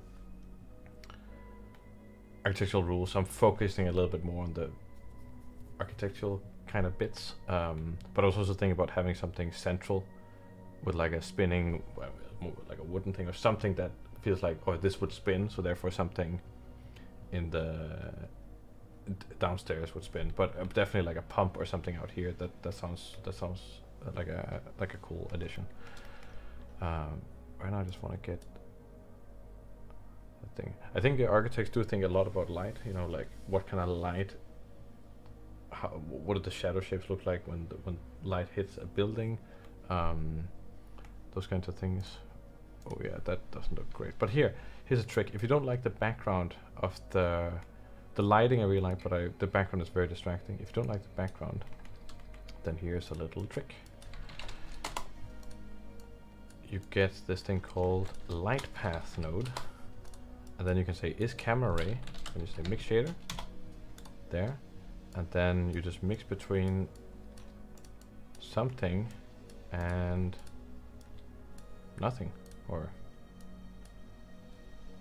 so then you can just get like a neutral background that doesn't distract too much, but you still get that nice lighting without seeing the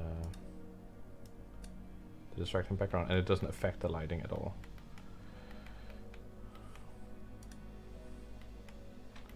Yeah, this feels pretty good. Let's see if we rotate this by 180.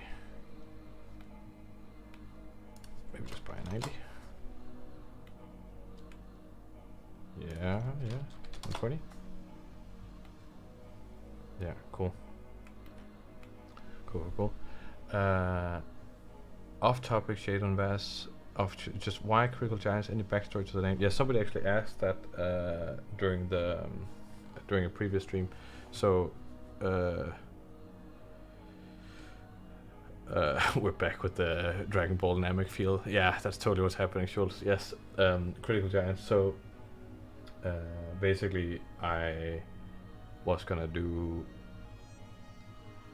a name for my company because I was going freelance. I was like, okay, I want to sound serious, but also cool. So what sounds serious? Well, Critical sounds serious, and giants are cool. I always just thought giants were cool. So Critical Giants.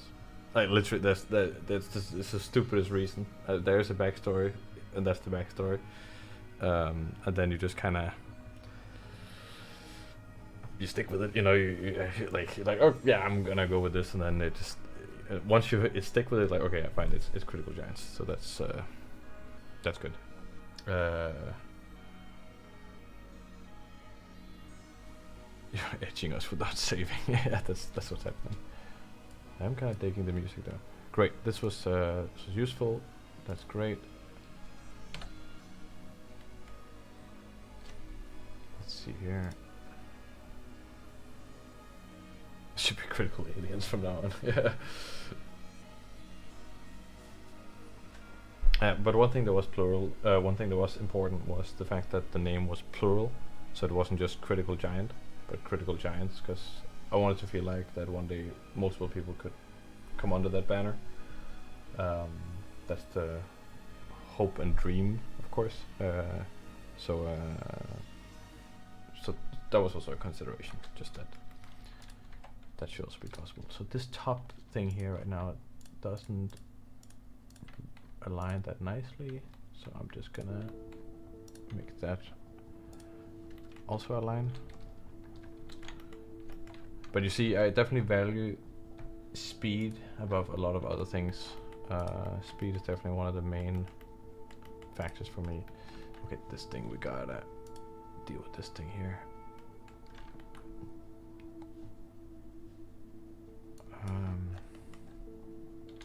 Object. Goodbye, you.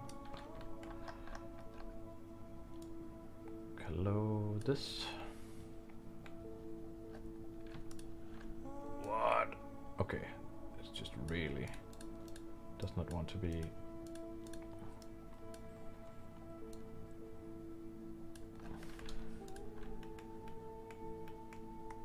Just want this to be way more reflective.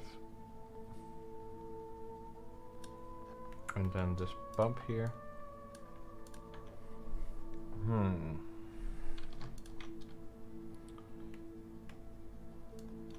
That's not great. Maybe I will actually get the... Whoa.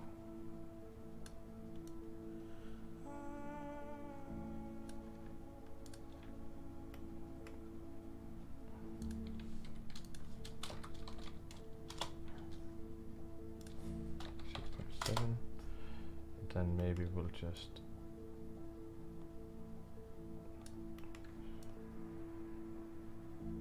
darken this a little bit.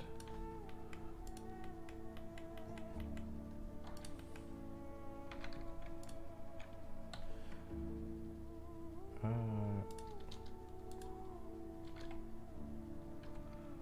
this one maybe can have this other one, the building mud color brick. There we go.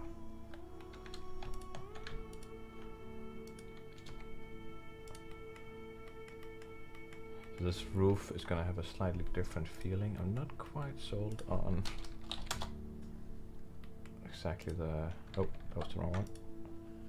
There we go. 0.1. It's a little too little. 2.4. So it has the same sort of color, but not really, because it has to be a different material. And that means that the harmony is a little bit worse, but it might add a little bit of realism. At least that's how I'm thinking about it, is that I'm gonna gain that by making it slightly less harmonious.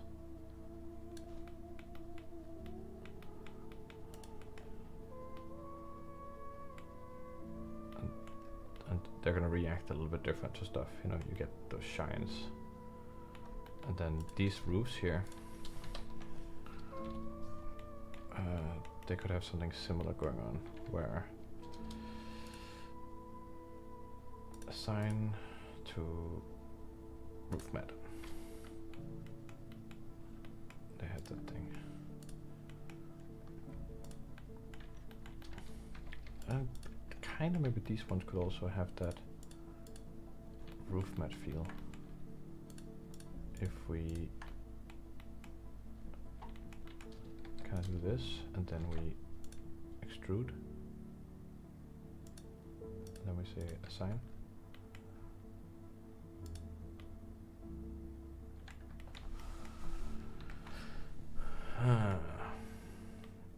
But now the brick size is kind of a little bit too different, so I want to go over here and just make sure that the brick size has a more similar feel to these other ones, so that we also get that scaling.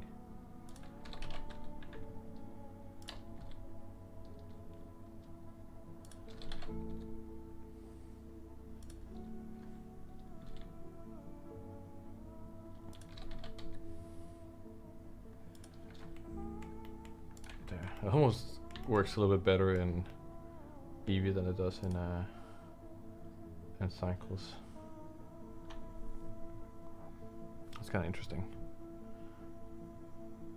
Namek, that's just what it is.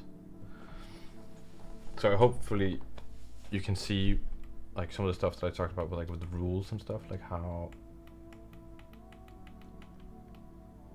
you know, I've broken my things into, there's kind of these rules about the types of extrusions there are, like leveling things up, and how we keep those things consistent. And these things could also kind of have these like roof things, but yeah. Then we get these guys here. They have their own texture. Right now they're just gonna be dark. Don't exactly know what to do there. But I want to reuse some of that stuff. Then we'll have some gates here. I think I'm just gonna duplicate this here. Bring that down. So here's a good question of like, okay, how do I make these gates line up with the architecture of the building?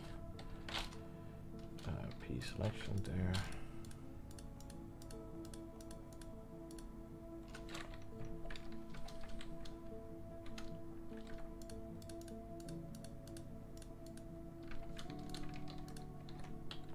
Delete, there we go.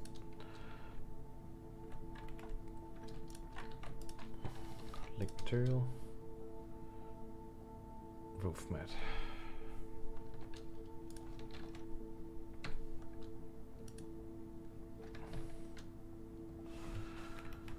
What kind of textures does the door have? They could have the... No, that's roof tiles. We don't want that.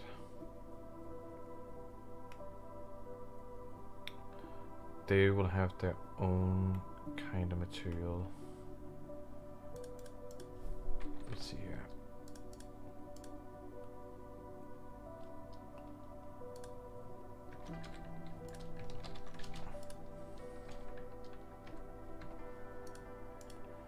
Solidify.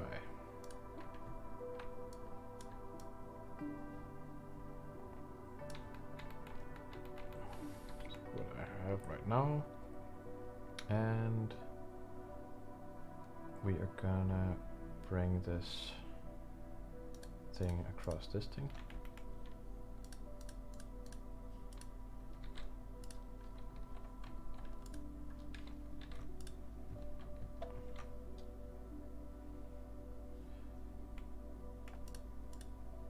I want to bring it over that thing, but this thing is currently having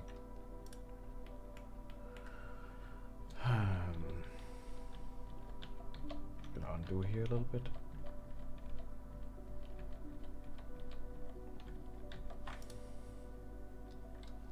Okay, so that one has been applied at some point. I must have done that without remembering.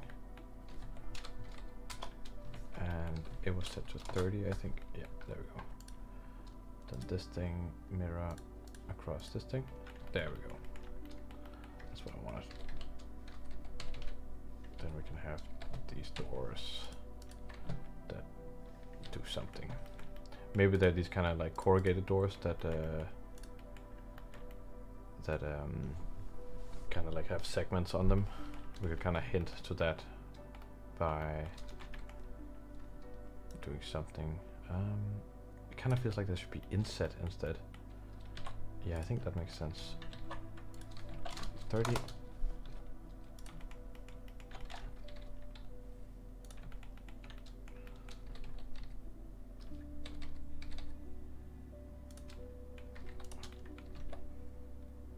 Gonna do this there. Control there. Like that. We have the stuff here. Maybe.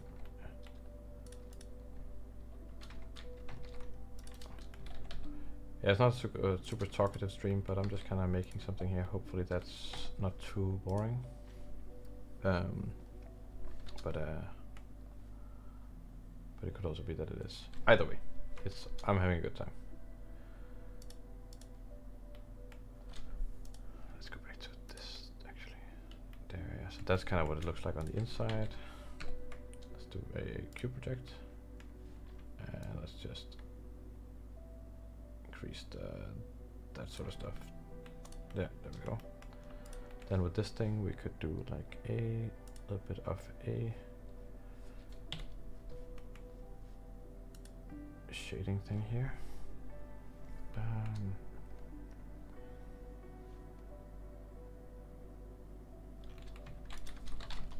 I could do like a wave texture and then just say bump.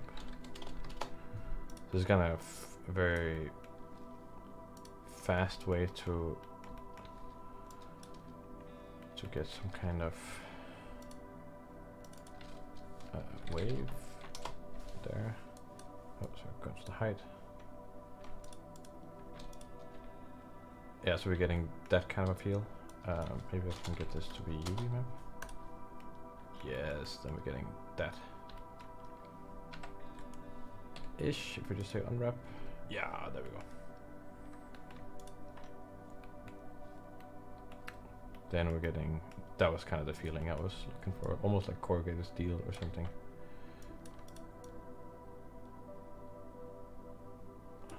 Like so. Then we can figure out what color this should actually be.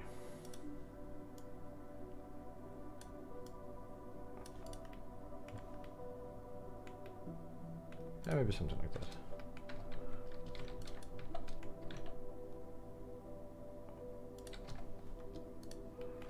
And then these are kind of supposed to go over there, so you could have some kind of structure there. I think I'm gonna bore this.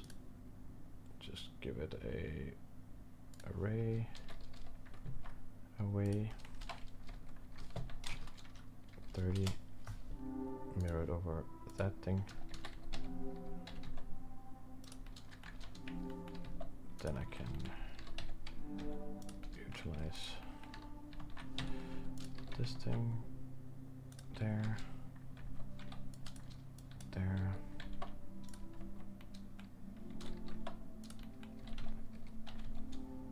There we go. There we go.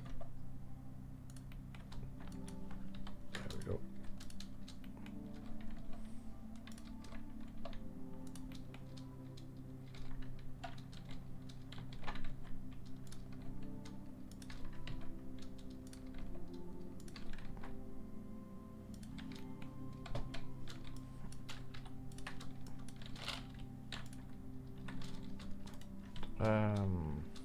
Mark root.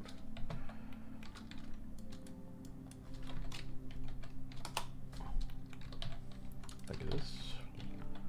Like that.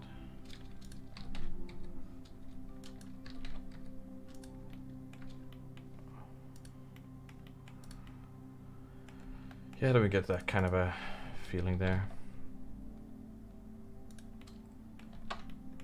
You see, I'm doing a lot of just like rolling with the punches, you know. Like I have something and then move on. Mirror, get over there. Nice. Awesome. Okay. Cool. I mean, definitely way more could be done to this building, but I kind of feel like I managed to establish some kind of architecture.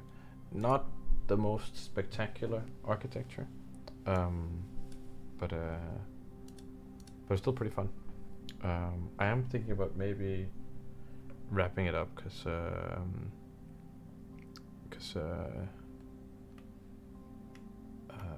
I need to get up kind of early tomorrow. So actually last stream we talked about this art event in Copenhagen called Kind of Art, and I don't know if anyone's watching is going to that event. Well, I said last stream that I was not going to the event, but actually now I am going to that event for the one reason that I was a student that I taught at my old school who just reached out to me like, hey, I actually have an extra ticket. That guy's name is Jakob, so if Jakob, if you're out there, thank you for that ticket. Of course said yes, so now I actually get to go for free, which is really funny because I was just at another art event a month ago that I also got into for free randomly.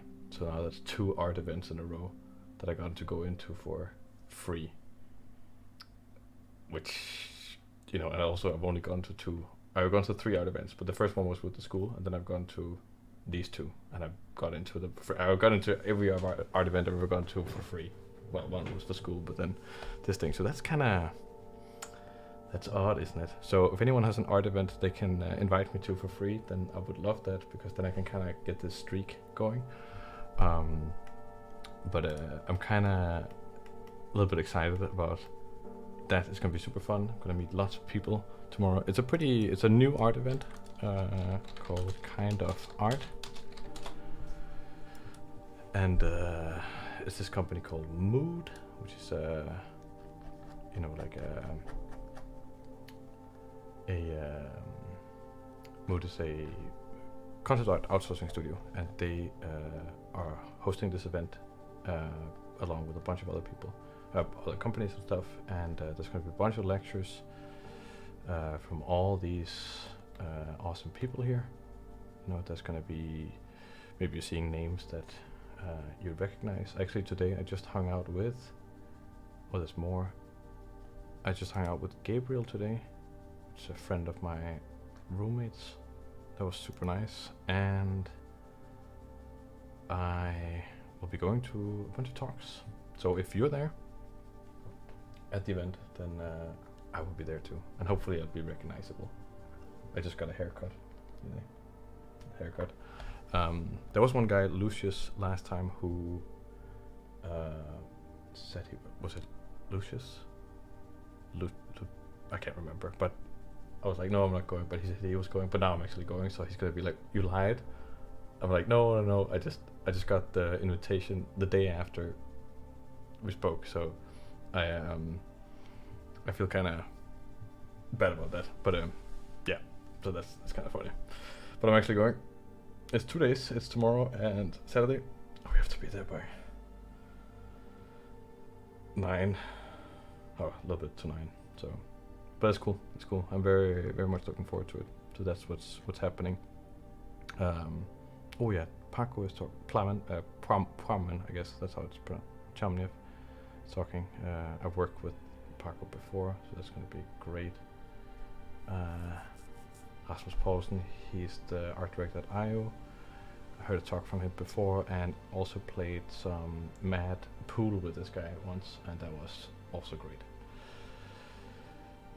So yeah, lots of stuff, super exciting for CGMA. David Paget was your tutor.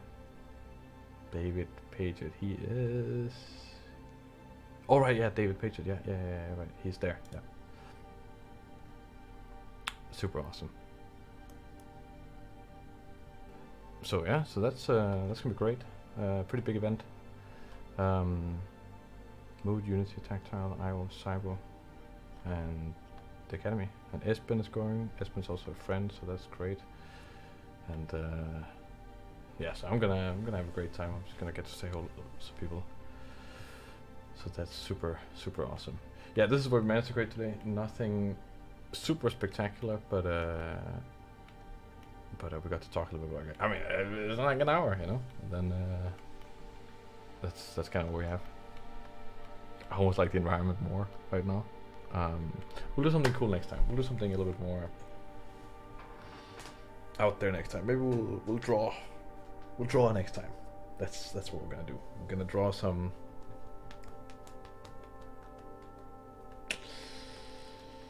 I don't know, but I'm gonna round this off now, and then I'll probably see you guys next Thursday. That's gonna be the thing. We have to end on some kind of tax evasion tips. It's